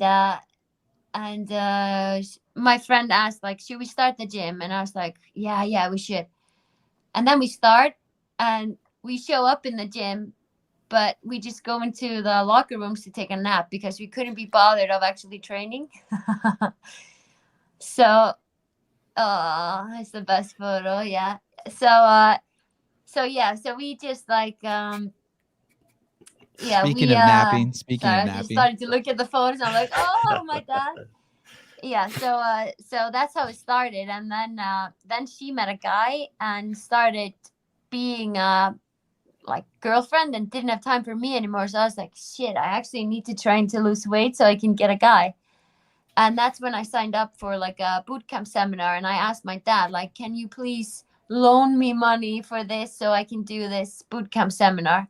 And that's where I got hooked. And my dad was raising me that way of like, he would tell me like, hey, I'm going to spin class 6 in the morning. Are you coming? And I would be like, no. And he's like, what's the reason why? I was like, because I'm going to sleep. He's like, yeah, that's not an excuse. So I would be like, okay, that's true actually. So he taught me like the mindset of like, there are no excuses. And that's my mom next to him there. Were you living at home when this happened? Yeah. And when you went to this boot camp, what was your had you done any sports before then? And No. You were 17 at the time? Yeah, I was 17 or turning. So I was getting my driver's license after a month, and I hadn't trained at all.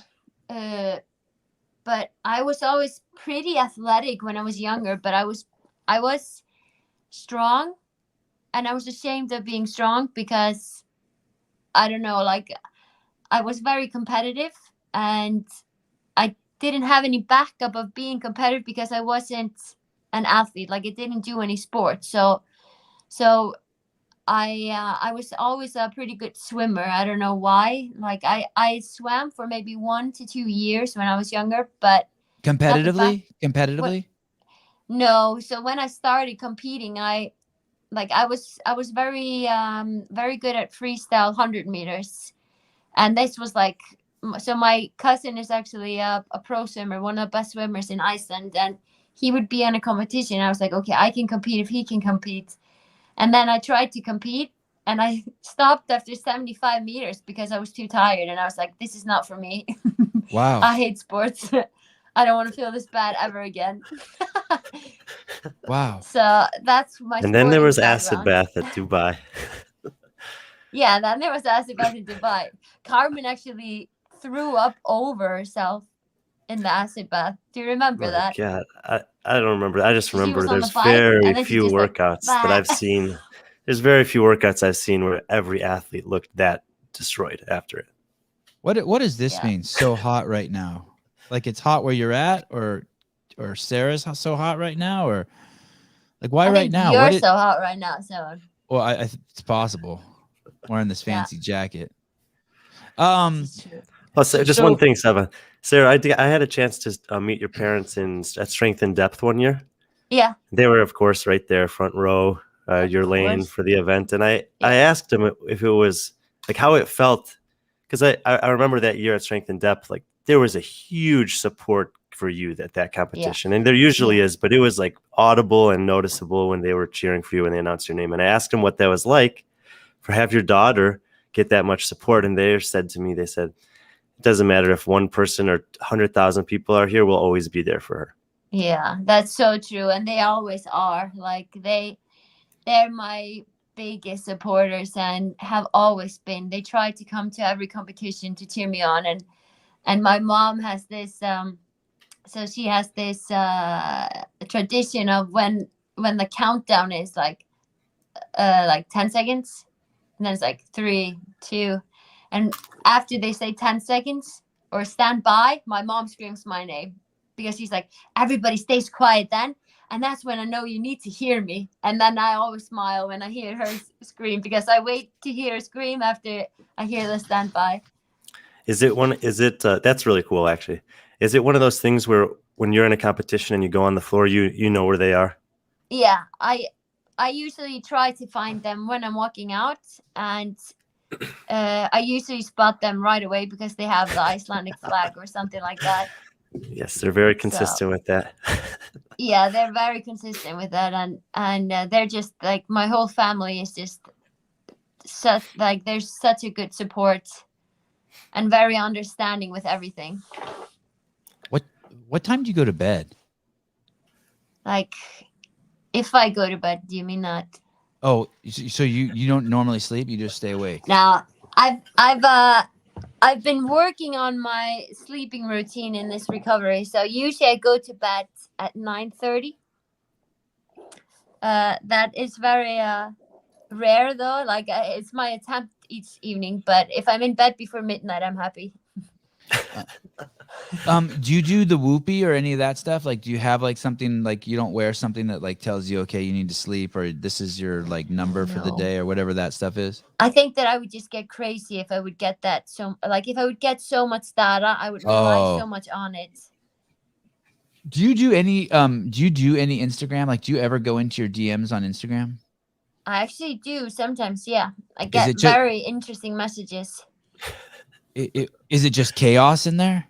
Yeah, like I get 99 plus requests, or like that's always there. And if I go to the lowest message, it's like 4 hours ago or something like that.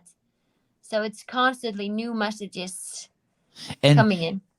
And do you ever get like did you ever have a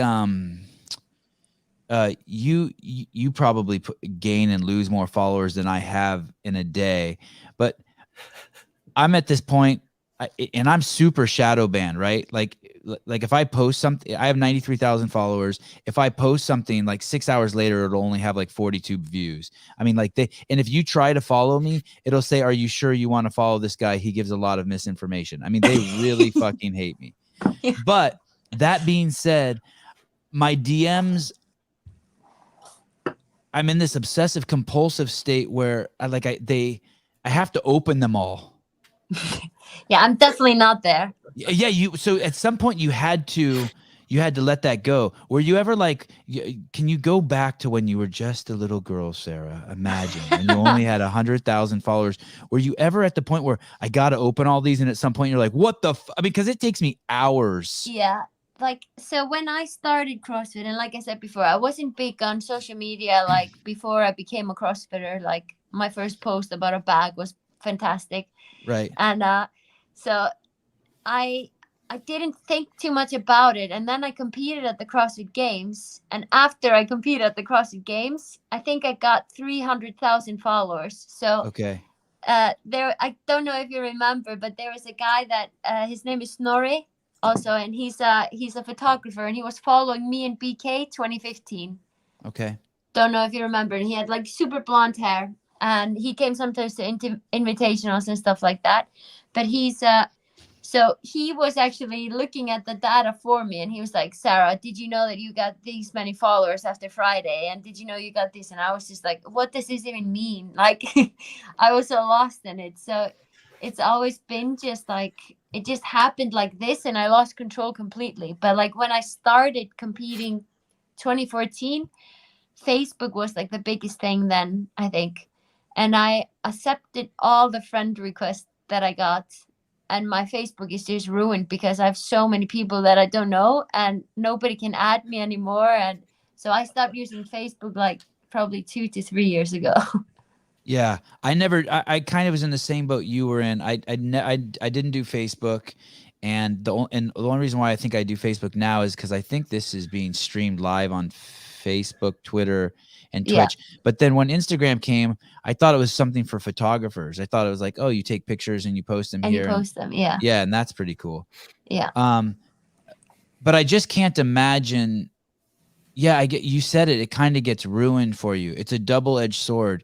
You want to have a lot of followers. You want so that if you do have a message, you can share it with the world. Mm-hmm. But then also, the more followers you have, the shit just kind of it just turns into.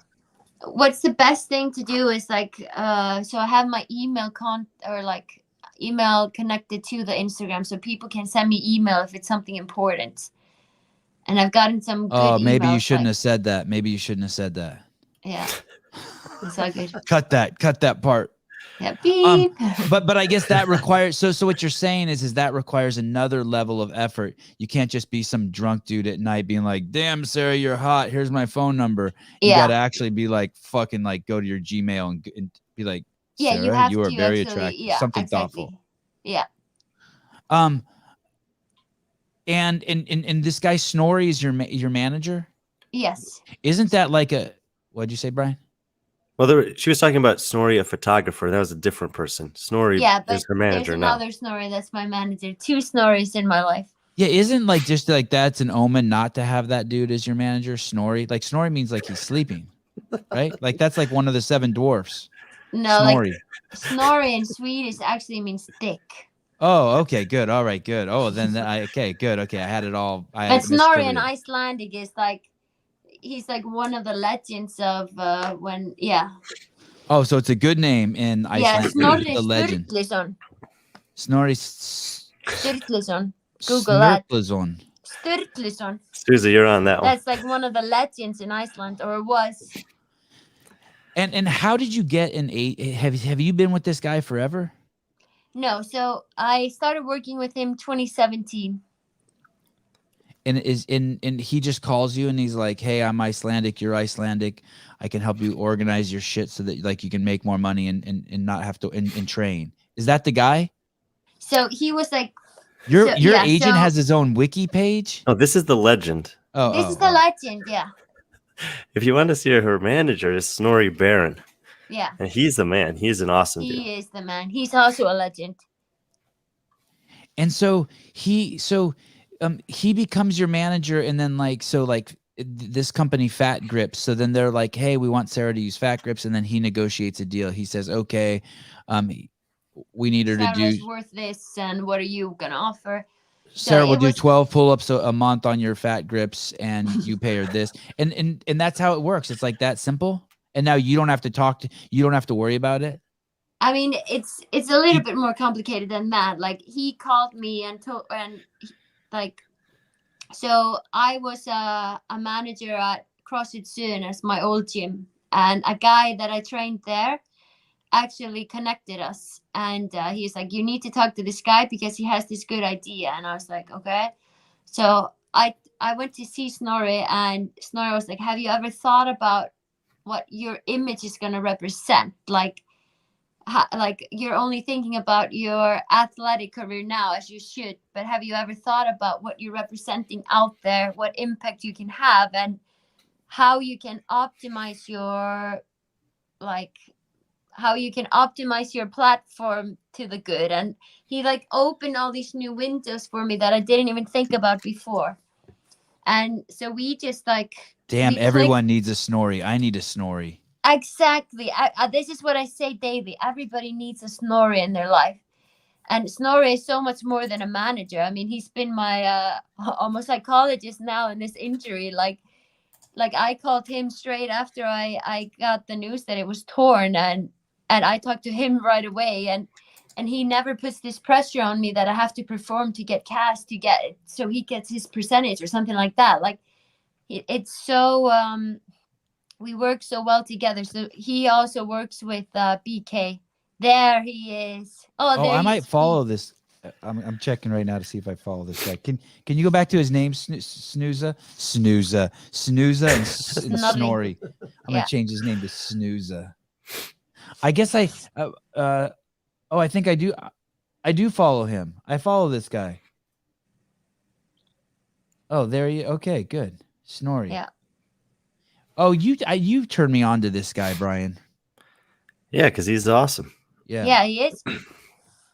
Oh, and he has a shirt that says legend. It's the Rogue shirt. Who else does he represent? He represents BK, Roman Krenikov, the Russian that's still trying to get permission to go to the CrossFit Games. He's like a super fit guy, but hasn't been able to go to the States. He'll also be in Dubai, I believe. Yeah, he's going to be in Dubai also. What happened? The United States doesn't like this guy, Roman Krenikov? They just won't let him in? Yeah. I think he needs a special kind of visa to be able to come to the States or something like that. Like the way you'd have to import a tiger? Like he has to do rules that humans don't have to do? It's like, does he have his rabies shots, shit like that? Yeah. I think it's pretty much like that, to be honest. Like he has his cage that he has to be imported in. And what's the deal, Brian? Ask me off air. Okay. The problem that females have with DMs is sometimes they just don't want to see that many dicks. No one actually sends you a dick pic, do they? Oh yeah, they do. Definitely do. Sevan's face. That's maybe the reason. I don't want to hate on men. I don't want to hate on men, but wouldn't that be like? It doesn't seem like a successful mating strategy. No, I mean, what am I supposed to, like, how should I react to a photo of somebody's dick that I've never talked to before? Should it be like, wow, that's very impressive, let's meet up? Like, I don't understand the thought behind it. You should see a doc. How about you just have like you should see a doctor? Yeah. Just send them a link to like a Snorri or something and send like his face, like everybody would be afraid of him. Do you just I'm trying to think. No one's ever sent me a dick pic. Now that you put it out there, you're doomed, Sevan. What? Say that again. You're doomed now. I'll take some dick pics, but I have a dick. Like I have to deal with it. My kids make fun of my dick. What? Do you block those people, or do you just? I mean, I don't really. Because that takes effort. That takes like 4 pushes that you gotta like. I usually just. I only have like if I'm following somebody, I can receive a message from them. Oh, okay. So like the requested ones, I don't really go through that. So that's where the main dick pics are and some marriage proposals and. I wonder if there's any way Snorri could monetize that for you. I Like Yeah. just be like, hey Snorri, do you want to just go into my DMs and you know how like sometimes there'll be a picture of Abraham Lincoln and just send the shrimp emoji to all To all of them, of them. James Hobart. Break their self-esteem. I wonder if you own those pictures. Like I'm serious here. There's got to be a way to make $1 million off that. So you know those pictures, like you see them from far away and it's a picture of like Abraham Lincoln. Yeah. And then you walk up close and it's just like a bunch of girls in bikinis and you're like, Yeah. wow. And they're little tiny. Maybe Make one of those. Maybe like if these are the 12,000 dick pics I got, you don't do it. That's fucking disgusting. You like make BKG do it or something. Bjorg van Karl Goodman. So someone like as a side hustle, like, hey dude, go through my, Go through my, oh, he would probably love to go through my Yes. messages. yes. And just tell him he can't respond to any of them. Man, it's there's gotta be a way to monetize that. Here's another thing that fascinates me. There should be a button then for people that says don't allow. I mean, they have vaccine passports in some countries. They're locking down humanity in Austria and in Croatia, or not Croatia, wherever the fuck that is. I heard they can't have an algorithm that just stops dicks from being sent around. Yeah, I don't understand this. How about you block dicks and child pornography Instagram instead of blocking people like me? Huh? Yeah, exactly. But it's like you can report those people and then they can get blocked, but you can't be bothered of like doing all of that stuff. No, it's too much work. Yeah. It's too many buttons to push. No, I'm trying to think if anyone's ever sent me nudes, any kind of nude. My life sucks. Yeah. Maybe I can send you some of the photos that I received. I'm good. Thanks. You're a good dude, Sarah. You're such a good dude. Someone in the Gross. comments has already offered to send you some, Sevan. Oh, I appreciate it. Hey, I wonder if like, you know how like there'll be women on Instagram and they'll be naked and they just kind of like put like a scribble mark on the nipples and it's good to go. Yeah. I wonder if you just like, you could post a picture of your dick on Instagram, but you just scribbled out the hole. Scribble Like, that. like how much of the penis do you have to scribble out to show it? Yeah. Like the whole helmet, just a little bit of the shaft, or like just like the opening that the pee comes out of? I mean, I think you should attempt this. I'm good. But these are important questions. These are important questions with women and men's empowerment. This is true. How much cock is How much is allowed on social media? this fucking world? How is it that the fucking idiots climb to the top of the fucking food chain? That's the big question. It's like they hacked evolution. Yeah. Sevan, can I ask you a question you're probably going to hate? Please rate me on a scale of 1 to 10. No, please don't. Let's go with another question. Sarah, there's been I've made some observations over the years about how impressive the women from Europe are, and specifically when they make it to the games, how well they do there. Even like, and not just the ones that are in the podium contention, but even if you look at someone like Turi Helgadottir, who's often 4th or 5th at regionals, gets to the games and finishes in the top half of the field. Yeah. And there's been no change ever in terms of getting, like the European women have never earned more spots at the games, despite always doing well there. Yeah. And really what I want to know from your perspective is, because what I see there is there's probably should be some more European women and some less North American women. And I don't think that's necessarily the same on the men right now. Yeah. But ultimately, I just want to see the best people at the games, or as many of the best as we can. Yeah. And do you think that would, like, would you want the same as an athlete, just to see a system that's regularly trying to get? Yeah, you want to compete with the best. You don't want to compete in a competition where you know that there's somebody that belongs there and isn't there. Like, but Brian and Sarah, why this sounds racist, what you guys are doing? Why reduce I would just tweak this. Why reduce North American women? Why not, or North American athletes? Why not just increase European? Why we're assuming that there's a fixed number of spots at the games. Okay. And so what I'm saying is, like last year, for example, there were 20 spots for women from North America and 10 for women from Europe. But the 10 women from Europe, outperformed, on average, the 10 best women from North America even. Yeah. And yet this year, there's been nothing to do for that. And that's been the same case for 5-6 years in a row now.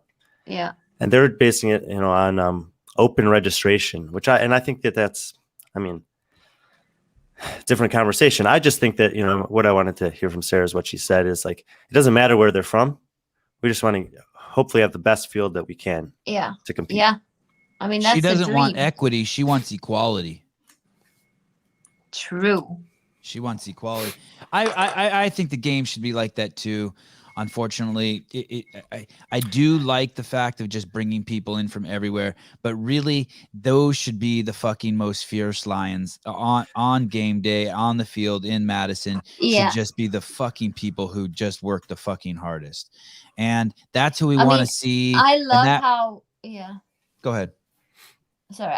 Like, I love the competitions, how like Ironman is, and how like the world tour in surfing is, like the world competition in surfing is like you're competing in different locations throughout the year, and then it's like the final score that matters, and then you get the best athletes.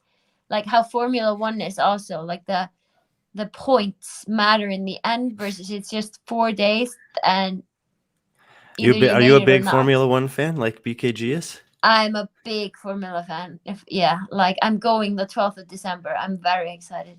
Do you and Björgvin go for the same drivers, or do you have like rival? So Björgvin likes Bottas, but I like Lewis. But so we're both cheering for Mercedes. Where are you going to watch Formula 1? It's in Abu Dhabi. They're doing their Middle Eastern. They just did one in Qatar, I think. Yeah. Do you know some ballers there who are like, okay, Sarah, you can sit in our box. We got a good seat for you. This is why I'm saying this on this podcast. Like, I'm gonna find some ballers, Oh, shit. God, find me some ballers too. Yeah. So what do you like about Formula 1? Do you like the sounds or the crowd, or what do you like? Like, have you watched Drive to Survive, the episodes, the TV show on Netflix? No. If you haven't, you have to watch it. Is it a documentary? Yeah, it's a documentary about Formula 1, about the athletes and about like the teams and the pressure that they're under. Like, how I looked at Formula 1 before was just like, these are cars and guys driving cars for 2 hours. Fun. Wow. And you can't even see their bodies. They're in overalls. Like, you can't even see their bodies. Boring. Yeah. Like, it was so boring and you didn't know anything. And then like in this TV series, you get to know each athlete, and it's so much teamwork that you didn't know of before. Like how they, like, let's say that I saw the documentary Senya. Yeah. It was amazing. That's the Formula 1 driver who died or something, right? Yeah. Yeah, that was crazy. Yeah. Like how the first episode starts is like Daniel Ricciardo is like Formula 1 driver for Red Bull at that time, and like I think one of the in the pits like puts a tire on wrong, so it fucked up his whole competition. So imagine like you've put all the work in, but somebody on the team messes up a little bit in 2 seconds and your competition is done. And like, how do you react to that? And how do you come over that and come back stronger next time? How do you not fear that the team is going to fail you? How do you, like, all these thoughts around? That's what I love about Formula 1 is like, you have to trust in the team and you have to perform for the team almost. You had a wounded ACL and this guy had this tire put on wrong. Yeah, exactly. It's the same. When you said that, I imagined you like at the CrossFit Games this year, like, drinking a protein shake and your assistant putting on your shoes, and you go out like there and they put the right foot on the left foot and the left foot on the right, and you hear Sean with them like, Sarah's shoes are on the wrong feet as she circles around corner number 2. But Sarah, do you think that could work in CrossFit? Is if there was something like that where maybe there were six events over the course of 8 months and a group of 30 athletes qualified for it and competed, and another group of 30 athletes maybe qualified in the division below that but showed up for the same competitions and earned points over the season. Yeah, I think that would be the best test, to be honest. Like, and it creates just a great story for everyone who wants to cover the sport. You can say, okay, we've had 2 events so far. This is where the women are standing. Yeah, this is what we're coming. it's also unfair for Australians to always have to come to the United States, and they have to change their time zone and everything. Like, I think they want to come here. That place is fucking Nazi land. They're lucky they but get to come here. I think The last thing they want is the games the to show up in Australia and they get fucking stuck there with those fucking lunatics. Sorry. Yeah, That's why I'm actually banned on true. Instagram for shit like that. But that country is fucked up. Now it is after COVID. Yeah. But I'm just, it's like giving an example of like, it would be cool to have competitions around the world as like the main competitions. Like, Yeah. you would have one in US, you would have one in Europe, you would have one in Australia, you would have one in Africa or something, like South America. Like we would just like, it would be 8 competitions over the year, and you get points, and you can miss out on one competition and it doesn't affect your point system or something like that. You wouldn't have a full competition in Africa, like a quarter of a competition or an eighth of a competition. Africa. God, you're such a good person, Sarah. I know. You know who's into Formula One? Is Dave's into Formula One. Dave, small calves, Dave. Yeah, small calves, Dave. Yeah. That guy. He's into.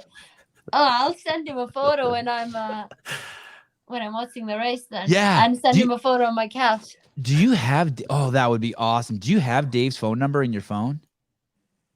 No, but I have his Instagram. You know. Yeah, but his fucking Instagram's all fucked up like yours. I'm gonna send you his phone number. You promise you'll send him a picture from Formula One? Of course. Oh, that's awesome. I love that. Have you been to an F1 race before, Sarah? No, it's my first time. I have not been, but I've heard that they're super fun. I went to a NASCAR race one time, and it was, I just thought to myself, I was like, man, like 100,000 people go to these every week, and people travel around the whole country to watch this. Yeah. I should go to one. And so I went to one, and it was long, but it was very different perspective than watching it on TV.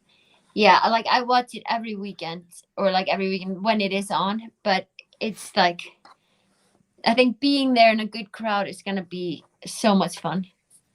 I think I would like the sound. I went to the horse races twice, and that was my favorite part, is just like when they come, the sound is when they come running by. Mm-hmm. Yeah. What is this? Think Sevan says Brian is one of the lucky few that didn't get thrown in the ovens. Are you a Jew, Brian? I have some ancestors that were Jews in Germany in the 30s, and they saw the writing on the wall and got out of there. Oh, yes, Brian. David, I would say that Brian is one of the lucky ones that didn't get thrown in the oven. Thank you. Congratulations on having smart ancestors. That was, yeah. That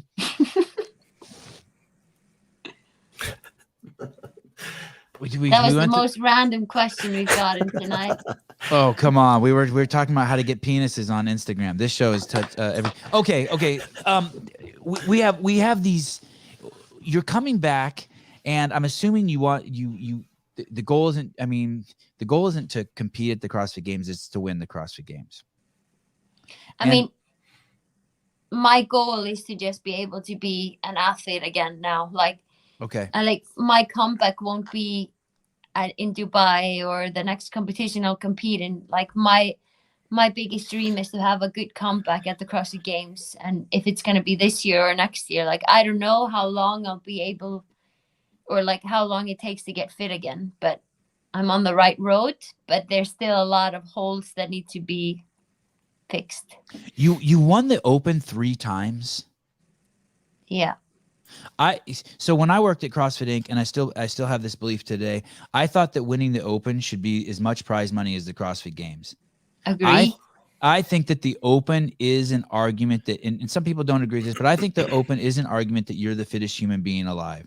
And here's why. Because I realize that you get time and you get to do them again. But who cares? Those are just The only reason I disagree with that, Sevan, is because that's not what it's advertised as. If it was advertised as that, people would prepare for it differently. But knowing what you have to do to qualify, you can choose to come and just do enough to get by if you want to. I don't believe that. I hear what you're saying. I don't think any of these people do that. How many times do you think Rich has redone an Open workout? If he knew that it was for the title or that it was for hundreds of thousands of dollars, he might make a different decision. True. Yeah. I still don't think that's any fault of the winners. Like, I see what you're saying, that maybe the competition isn't up to like that top 1% of 1% of 1% because people are throttling back. But then you could also say that about the person who won it. But I think that winning the Open is an argument that you're the fittest person alive. And if there weren't the CrossFit Games, it would be that. But very valid point that you're saying too. Like, if they told everyone that, you would be more game, is what you're saying, Brian. Yep. But I don't think the test should be around money. The test is always about, are you as fit as you can be? And are you an athlete? Why would you ever put in a score that you're not happy with? And like, that's how I look at it. I mean, like, I trained with Rich and he redid a workout. We all redid a workout. Like, we're all athletes and we're competitors. And I don't think that any athlete has the mindset of like, I did shit in this workout, but I'm still just going to put the score in. Yeah, get him, Sarah. Get him. Fuck you, Brian. I've been the fittest on there 3 times, Sevan. Uh-oh. The hood's Sevan's coming world. up. Oh, shit. This means business. Dude, this So he's going ice fishing. this hood fits over my earphones. My room is freezing. I feel like I'm in Iceland and it's so sunny outside. So you win the Open 3 times. That's so badass. I always wanted them to give fucking shitloads of money for that. I would always get into it with Greg and Dave over that. We'd get into these. Dave would call me a fucking idiot, but I didn't care. I'm a Labrador. I stay focused on the tennis ball. And so you win the Open 3 times. I'm a Labrador. Has any other person won the Open 3 times? I actually don't know. I'm pretty sure that Fraser has. Yeah. How about the girl from Australia, the really good one? The Tia Clara one. Yeah, the Tia one. No, but she's won another competition a few times. Yeah, Few sure times. has. Damn, she's good. So Yeah. where I'm going with this is, in my mind, there's these people who are a threat to Tia. And it's Laura Horvat and Cara Saunders. Yeah. Not Ann. God, Annie's such a wild card, man. Annie is such a wild card. I don't know what the fuck. Rich has also won Annie. 3 Opens, by the way. But Annie was closer to beating her at Rogue than Laura's ever been in any competition. Right. I know. Annie's and what Annie did at the games was freaky too. Let's just put Annie on the side just for a second. It's just I don't understand Annie. I can't figure her out. But you have Laura Horvat and you have Cara Saunders. Fine, I don't care. Let's throw Annie in. So you have these people that are potential threats to Tia, and then there's just people who just aren't threats to Tia, and that's everyone else. Mm-hmm. Like they just aren't.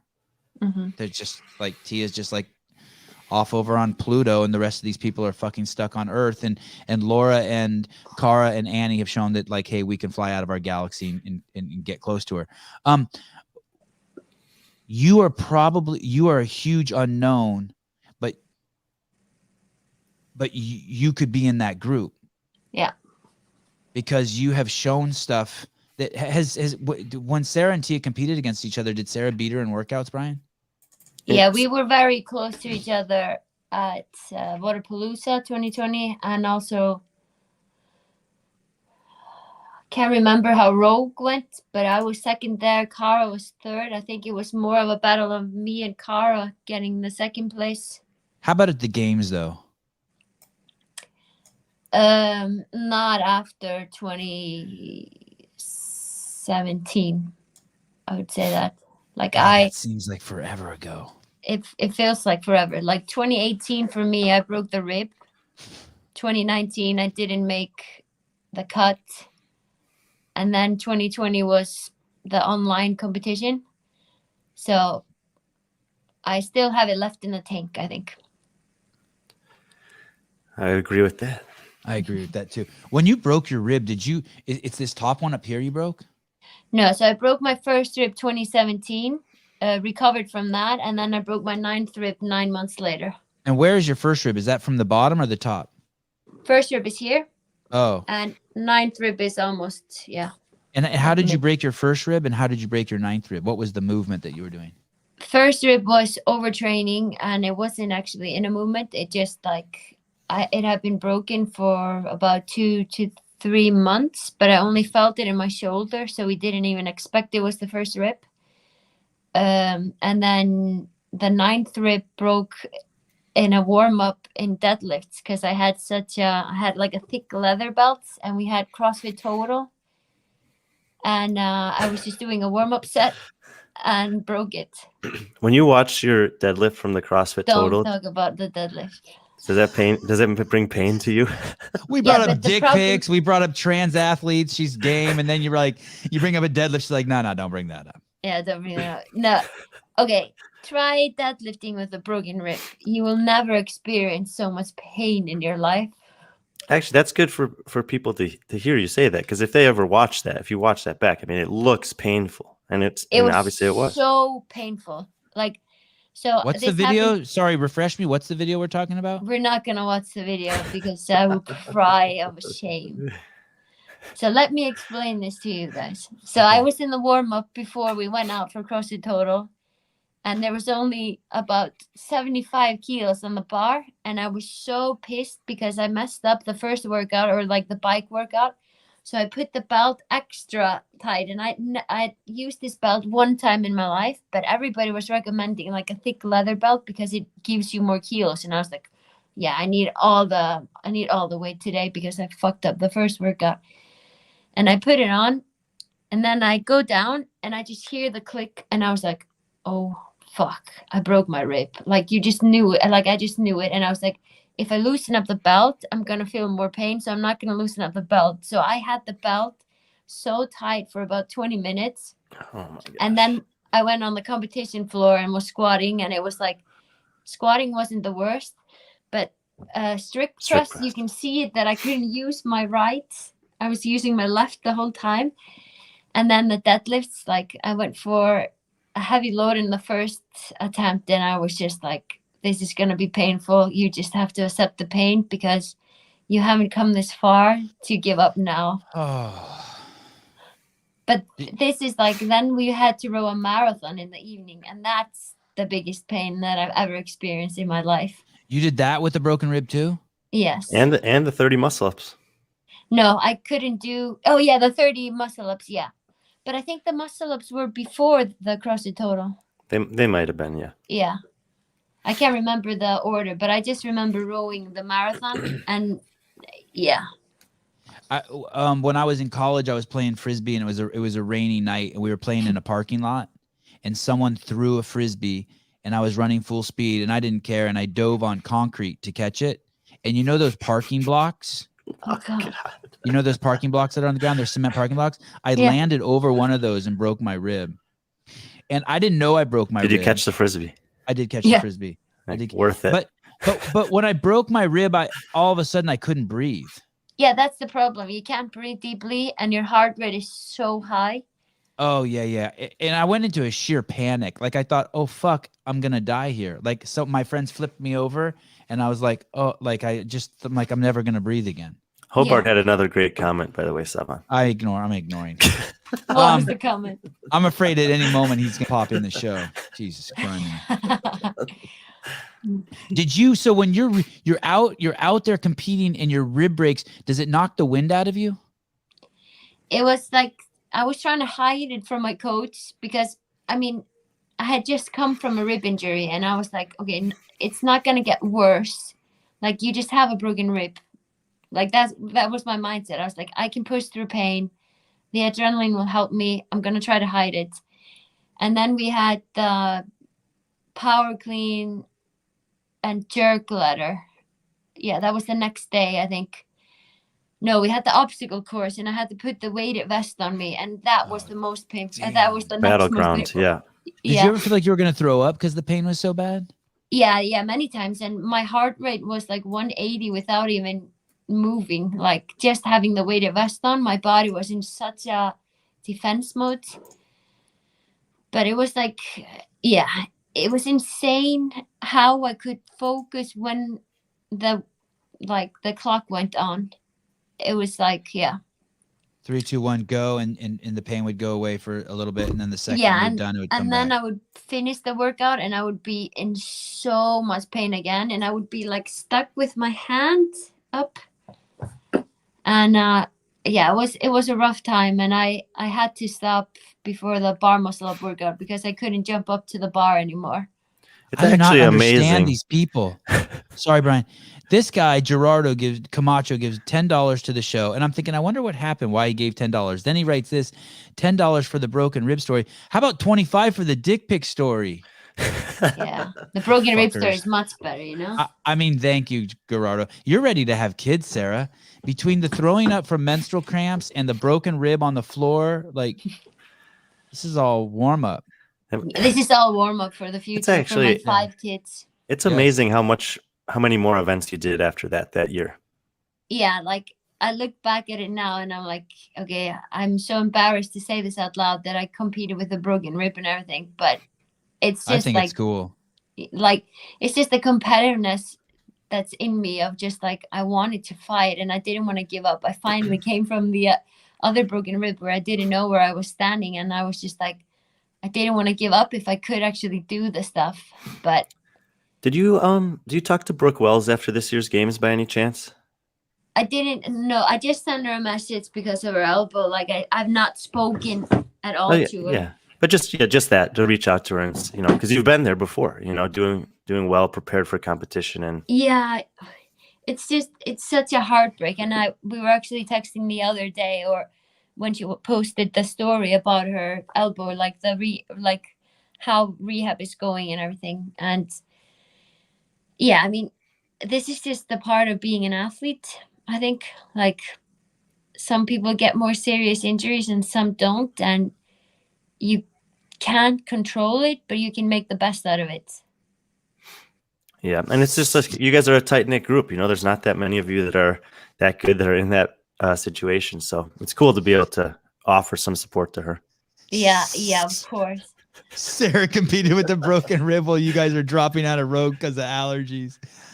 Fuck, no one's nice. This is brutal. What a beatdown.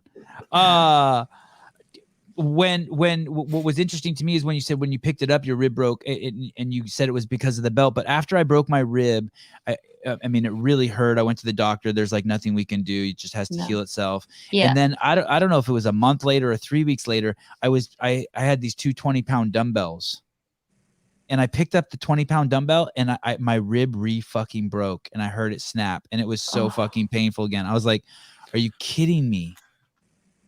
I wonder if I was starving myself then. I should look back at that. Was that during maybe my your anorexic menstrual phase? cycle was bad also? Yeah, well, my menstrual cycle is always bad. That's my wife. Overtrained. That's your wife.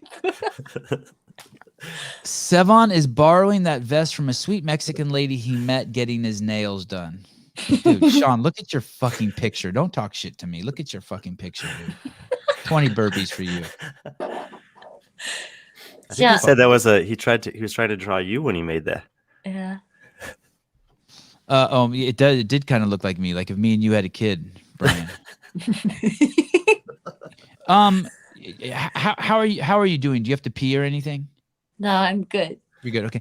You worked at Kentucky Fried Chicken? I did. Tell me about that. Tell me about like how, like not just working there, but is that the first job you have? Why did you choose KFC? What was the application process like? Shit like that. No, it was actually not the first job I had. The first job I had was counting postcards for my grandpa. So my grandpa owned a postcard company. So I started working when I was probably 11 or 12, counting cards. And then my second job was I was working in church, like a church guard. Church cards? Yeah. What does that mean? Like the envelopes that people donate money in, you would open it and take the cash out? Yeah, of course. No, I would have the church open for people that needed to come in and guard the church. Oh, church guard. Yeah. Like church, like the God church, like the Christian one, like there's like a Jesus statue in there. No, but there should be a statue of me after working there, you know? How long did you have that job? that was a year, and then the year after I started working at KFC. So KFC was probably one of my favorite like periods of time. Like it was so much fun. We were like 3 best friends that worked there. So we would just be eating KFC the whole evening, like the popcorn chicken, a small chicken, eating fries, and like. This is before the boot camp. Yeah, this is before the boot camp, but I had to bike to work, which was like 1.5 miles, and because I biked there, I deserved to eat a lot. How do you bike in Iceland? In Iceland, yeah. You have like the nails on the tires. You're not fucking with me? That's true? Yeah. Do you crash a lot? No. Wow, can you imagine? Brian, have you ever ridden a bike in snow? Have you ever ridden a bike with nails in the tires? No. It's so stable. Yeah. It's not. It's nuts. Do you slide around a lot? It's not scary? No, I mean, it's just like driving. Like you can't put the brake, like you can't like press the brake hardcore, then you'll slide. James Sevan, the whole place is not made of ice. The fuck it's not. I've been there. The fuck it's not. But they don't even have live in snow houses. Yes, and you guys don't have any bugs there either. No, we actually don't. Yes. Is that what the tires look like? Can you see them? Yeah. Wow. And so do you change your tires when it's summertime like a car? So you have the same tire, or you change like you have the winter tires that have the nails in, and then you change it into summer tires. I would have 2 different bikes. Yeah, or that. Yeah, I ball too hard to have a. I couldn't do Sevan, he can't carve out a half hour twice a year to change his tires. No. Okay, so when you go, so you see KFC, you and your friends, so you go there, you work there because all of you guys are like, hey, let's all work at KFC together. So you guys all go in, fill out the application. So I used to work in a bakery in the day, so like from 8 to 4, and then I would bike to KFC and work from 5 to 10. Oh. And so when I was closing the bakery, I would be like taking a bite of all the donuts and everything that was left in the bakery because you have to throw everything out. And then, I would ride my bike and make my own singer twister. And it was like, it was such a good time. Dude, what a great job eating all the just bites of leftover. Like you could take a bite out of 100 different donuts and just be throwing donuts around. Exactly. Like the rule was to take a bite of everything before throwing it out. Like me and my friend just did that. KFC boasts 8 locations around the country in Iceland, sprinkling towns big and small with its 11 herbs and spices. Wow. So there's 8. Does Iceland have KFC? Well, Iceland does not sell the official KFC. It's not an official KFC? KFC in Iceland is better than KFC in the States. I can tell you that. All right. But it's doing a fried chicken bundle capable of feeding 4 people for £5. It includes a choice of chicken. Huh. How many McDonald's are there in Iceland? How did you guys choose KFC? Why didn't you choose like Taco Bell or something? We also have Taco Bell. Like Taco Bell and KFC is a combined chain in Iceland. But why did you choose KFC to work? Just it was close to your house, or? No, it was just like I just applied and got the job, and it was good hours. Had you ever eaten at KFC before working there? Yeah, of course. I don't know if I've probably been to Kentucky Fried Chicken like twice. Oh, I was there a lot. Like KFC is very big in Iceland. It's like a common place to go to. Do they have one in Dubai? Not sure, but that's plan B. If I can't compete, I'll just she'll be there in the stands with a big tub of chicken. This is gonna take a crazy turn here. You ready for this? There's a guy named Lincoln Brown. Now I don't know this guy, but I think he was vying for the job to become president of CrossFit. These are just horrible rumors I'm starting right now. But he was around. He started cozying up to Greg when Greg's wife was trying to sell the company. So when Greg got a divorce from his wife, she tried to sell the company. And you can't do that in the United States. You can't sell the fucking company. You have to give your when you're getting a divorce, you can't just sell half your house. You got to give your husband or your wife a chance to buy it. And she didn't do that. She just tried to sell it.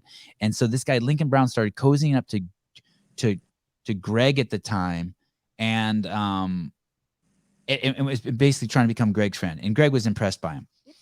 I, of course, hated his guts because I don't like anyone cozying up next to anything that I'm cozied up next to. And so, like, if you started, if I found out you text Brian after the show, I'd start to hate you, Sarah, because then that would be like I would trying understand to that. cozy up to Brian. And they do. The guests fucking do that. They start texting Brian afterwards, drive me fucking nuts.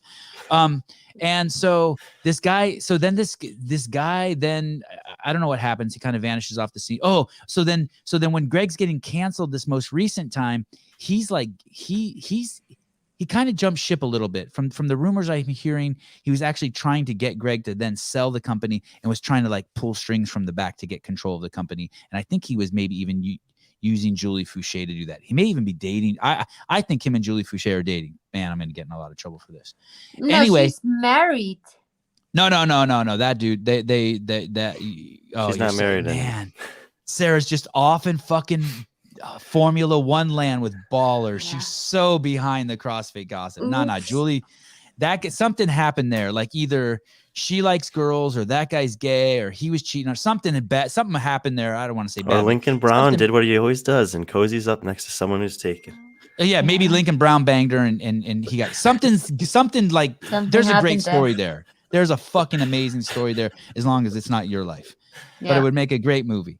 Anyways, but this guy, Lincoln Brown, I know you're like, what the fuck does this have to do with KFC? This guy, Lincoln Brown, I think his dad is like richer than God, and he got richer than God from buying the KFC chain. Oh. So CrossFit is somehow, and then I think he was vying for the position to try to become president of CrossFit, but then him and Rosa had a falling out. But now Rosa's like in a mental hospital, so maybe Lincoln can come back in. This needs to be a fucking movie. But anyway, there is some love there between CrossFit and KFC. There is there's a synergy there. There's something going on. I would say that it like everything happens for a reason, and there's a reason why I worked at KFC, right?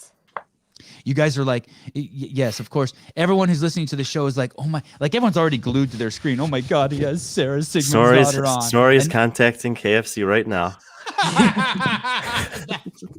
This show, Sarah, this is the best show we've ever done. Yeah, right. This is the best show.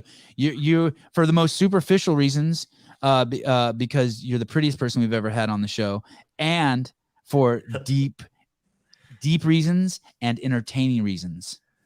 So deep and wide. We've covered the spectrum. Yes. We've gone. Okay. So, are you religious? Are you a religious person? How did you end up at a church? Have you accepted Jesus Christ as your savior? I won't say that. No. Oh.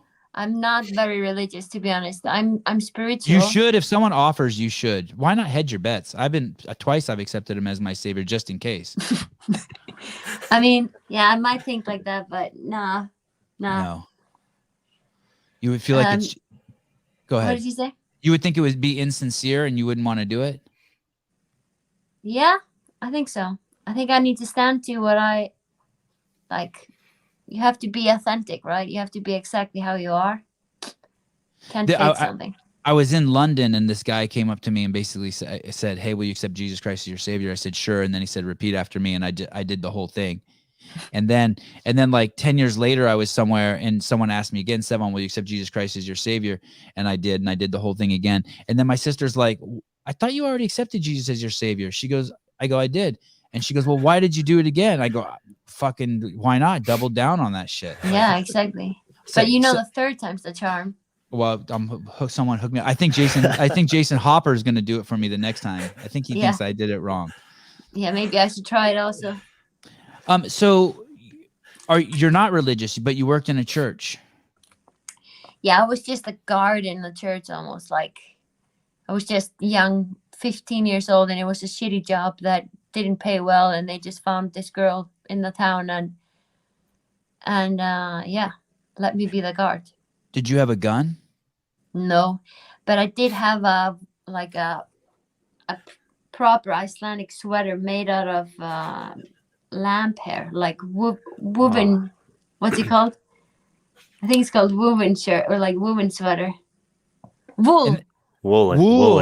Oh, and they gave you that because you had to be outside and it was freezing? No, you could be inside. They just wanted me to look Icelandic because there were a lot of tourists that were coming to the church. So they're like, could you always wear that wool sweater that we gave you and have 2 braids? And I was like, yes. And a Viking helmet. Yeah, it's like the Christian church. It's not the Thor's church. But okay. I'm kind of intrigued by this authentic Icelandic sweater. I think I would like one of those. Yeah, like you have to have one. Like I have like 5. It's probably like $600, dude. It's probably Probably so more. expensive. Yeah. Yeah. If you bring one to Madison next year, I won't be upset. Yeah, I'll bring one for you. No problem. But it tickles a lot because it's like proper sheep hair. And this dude, Lincoln Brown, his dad was the governor of Kentucky. And then he See, bought there is Kentucky a Fried link Chicken there. and I think like he was like an amazing businessman and turned it into just fucking gazillions of dollars. Imagine if Lincoln Brown's dad bought this the rights to this wool sweater in Iceland. He could fucking turn into $1 billion property. Yeah. Oh yeah, and he's handsome. I've always heard that Lincoln Brown's like one of the most charming people around. I also heard he's a hardcore Christian. But we digress. Did you ever drink a lot of alcohol? No. No? Never. Like I party when I can party. Like if I finish a competition, I don't hate getting a drink or something like that, but I've never been a big drinker. I started drinking when I was I started drinking pretty late, and then I was already an athlete, so you don't really want to sacrifice your shape and everything for. Did you ever smoke cigarettes? No, I've never touched a cigarette. And did you ever smoke marijuana? No. No, you don't burn anything and breathe in the fumes into never your do lungs. that. You don't think that's good for your lungs? Yeah. Sarah, is there any kind of like famous Icelandic drink, alcoholic or not, that's like a warm thing that just like everyone drinks there? No, it's like proper snaps. It's called death. It's like death snaps, like or burning snaps. So strong, and it has like cumin in it. I'll bring that also to Madison. And usually, like I don't know Iceland, I don't know how much I want to drink it in August. What do you say? You don't like I it? don't know. I think that sounds like better to save for January. January, yeah. Oh, so many topics. Oh, King Simi. Your dad's name King Simi? No, we call him King Simi. King Simi. Or like the guys in my gym call him King Simi. He's earned it. He's earned it. Definitely earned it.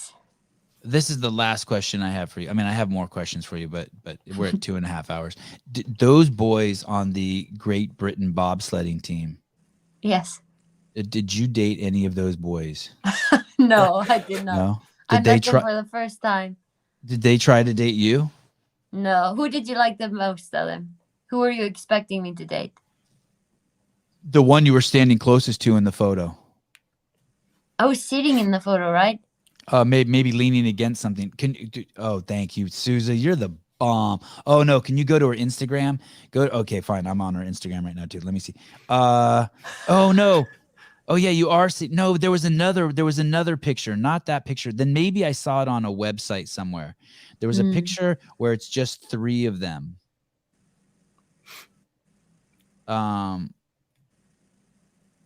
No, but I had never met those guys before, and made them do a CrossFit workout with me, and they loved it. Did they do pretty well? They they were good for like 15 to 20 seconds. Sounds like a regular dude. Yeah. But yeah, they were surprising. Like one of them I think has done some military and CrossFit, so he actually surprised me a lot. The other 2 were struggling a bit. When I think of bobsledding athletes, I just think of it. It's not that I don't respect the people who do it. I don't respect that event in the Olympics. Here's the reason why. There was the Jamaican bobsled team. Then I have a friend here in the United States, an old family friend who went to become on the he was a water polo player and he went to be on the Armenian bobsledding team. Tia's doing bobsledding. I feel like she's just doing bobsledding because that's like something that like any fucking jackass can do who's like a good athlete. Then this other guy I made a movie about, his name is he was in the movie I made, Pulling John. His name is, God, he's a Russian. He went to the Olympics in judo, and then he was the world's best arm wrestler for a little while. What's his name? He looked like a vampire. Man, if you and this guy had kids, Sarah, what is that guy's name? He's this massive man from Sochi, Russia. Black hair. What is his You name? need to Does anyone remember know? this. Oh my God, he was the star of the movie. I went to Russia and filmed with him for weeks. Come on now, Sevan. Was it Vesikli? How do you say this? Yeah, it started with a V. Veseliki Konsari? No, that was my girlfriend at the time. She was the. Oh yeah, that's the director. Yeah. Oh, anyway, he did the bobsledding for Russia, but he was really a judo guy. Are these guys like who do bobsled? Like, were they all from other disciples? Like, disciplines? Like, did you get that feeling from them that they're just washed up athletes who are trying to have one last hurrah and go into the Olympics? I know that's Like, harsh, but I don't know their background well enough to know it. that little guy has no business being on the bobsled team. What the fuck is that dude doing on there? Is it He's- Vovoda, Sevan? Yeah, Alexei Vovoda. Yes. If you could pull up a picture of Alexei Vovoda, man, him and Sara would make an amazing couple. Holy shit. Don't say this. Vaughn will be jealous. Sorry, Vaughn. Sorry. What did you get any vibe like that from them? That like the bobsled guys are just like, I think like bobsled is like a sport that you can start pretty late in, and if you're powerful, like I mean there Yeah, are a few that's what I CrossFit meant. girls. You said it nicer than I did. Yeah, like I would say that there are a few CrossFit girls now that have attempted it, and that's like Kelsey. I don't know if you know who Kelsey Keel? Yeah, like she was attempting it. I don't know how it's going, and then Colleen Fotts also, but she ruptured her ACL 2 weeks after me, so she's in the same process as me. And then Tia, like you say, but it's almost like you say, it's like the last run, and if you're powerful, you can go for it. Yeah, that girl Colleen Fotch. Fotts, yeah. Yeah, I think she was from my area, Berkeley or something. Oh, wait till you see this picture of Alexei I'm gonna put up here. This is the guy. He's like 6'5". He's massive. I think see he's I see the vampire characteristics or traits, but he's way bigger than any vampire you've ever met. Oh, Yeah. he's the biggest vampire ever, but he's so white and his hair is so black on his head and it was so thick and greasy. It was amazing. Yeah, it's good that you want me to marry him. I'm just an option. Just an option. He didn't say anything about marriage, just one kid. Yeah, but Thank like you. have, Thank you, Brian. I'm mixing Vaughn up with him, Sorry. Yes. Get the kid with Vaughn Alexei doesn't married. mind. Vaughn doesn't mind. He'll loan you out. You can have a kid with that Yeah. guy. That's true. He's low maintenance. You can do what you want. Yeah, this is true. Sara is too good for Alexei. You're probably right. Hey, what if Thank you, Sara's too good to ever marry anyone? Oh shit, that would suck. Yeah. What if I tell you I don't even believe in marriage? That would you would. I didn't believe in probably don't marriage feel either. this I don't stuff, believe in marriage either. I don't Uh-huh. believe in marriage either. We'd be on the same page. Yeah, that's good. I had my wife and I didn't want to have kids and we didn't want to get married. And then she started hanging around. Then after like 20 years, she was around some women who were like breastfeeding and shit like that. And she was like, oh, hey, I want one of those. I want to experience that. I was like, all right, cool. So then we just pulled the goalie, and then she got pregnant. She had a baby. But then somewhere when she was pregnant with the next time, because once a girl gets pregnant, you don't have to practice safe sex anymore. Like you don't have to practice contraception because she can't get pregnant again. So Yeah. then we got lazy and stopped practicing contraception. So then she got pregnant again and she had twins. So now we have 3 fucking kids. But at some point I was just like, we decided that we would get married because for financial reasons. So basically Exactly. in case Yeah. one of us died, Yeah. like, my family didn't come in and try to take all our money, or her family didn't. I mean, Yeah. exaggerating. It's like the But- security or insurance of if somebody dies. Yeah. But then once we got married, Sara, I was kind of like, this is kind of cool. Yeah. It was weird. I didn't expect it. Yeah. whatever. I don't believe in it either. Whatever. I love my wife. Like, why, if you're in a perfect relationship for 20 years, would you fuck it up by trying to add something like marriage to it? Yeah, exactly. But like you say, it's almost an insurance, but yeah, maybe it can change in the future. Maybe that's also why I need to accept Jesus Christ for the 3rd time, because I had kids out of wedlock. Exactly. All dudes struggling to pick their jaws up after that comment. I don't remember what that comment was, but I feel you. I like it.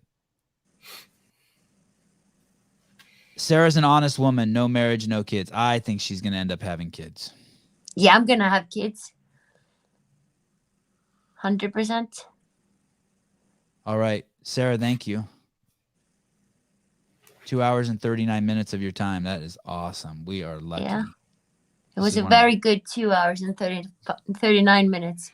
We take it very seriously when we have people on. We want to grow as people when we have our guest on, and we want our guest to say that they grew. I don't know if that's right, but we want it to add value to their life. So yeah, I care that my guests like me, or that at least enjoyed their time on the show. Yeah, well, I promise I won't text Brian after. I'll text you. You will text Brian. I know how it works. Lots of laughter, and that's always good. Yeah. So lots of laughter, yeah. Matt Souza, thanks for... There's a saying that if you laugh, you are lengthening your life. There we go. I believe it. Matt, thanks for bringing up all the videos. Matt, are you in a submarine? No. Why does it sound bad? No, kinda. It sounds like you're in a submarine or something. Matt, you did a great job. I'm really disappointed you didn't bring up the video of her breaking her rib, but way to respect the guests. I'm very happy that you didn't. Yeah, she made it clear that she didn't want it. But one more thing before you go, Sarah, I hope this, we're talking about adding value here. Just wanted to share this with you real quick to add to your collection. Relentless.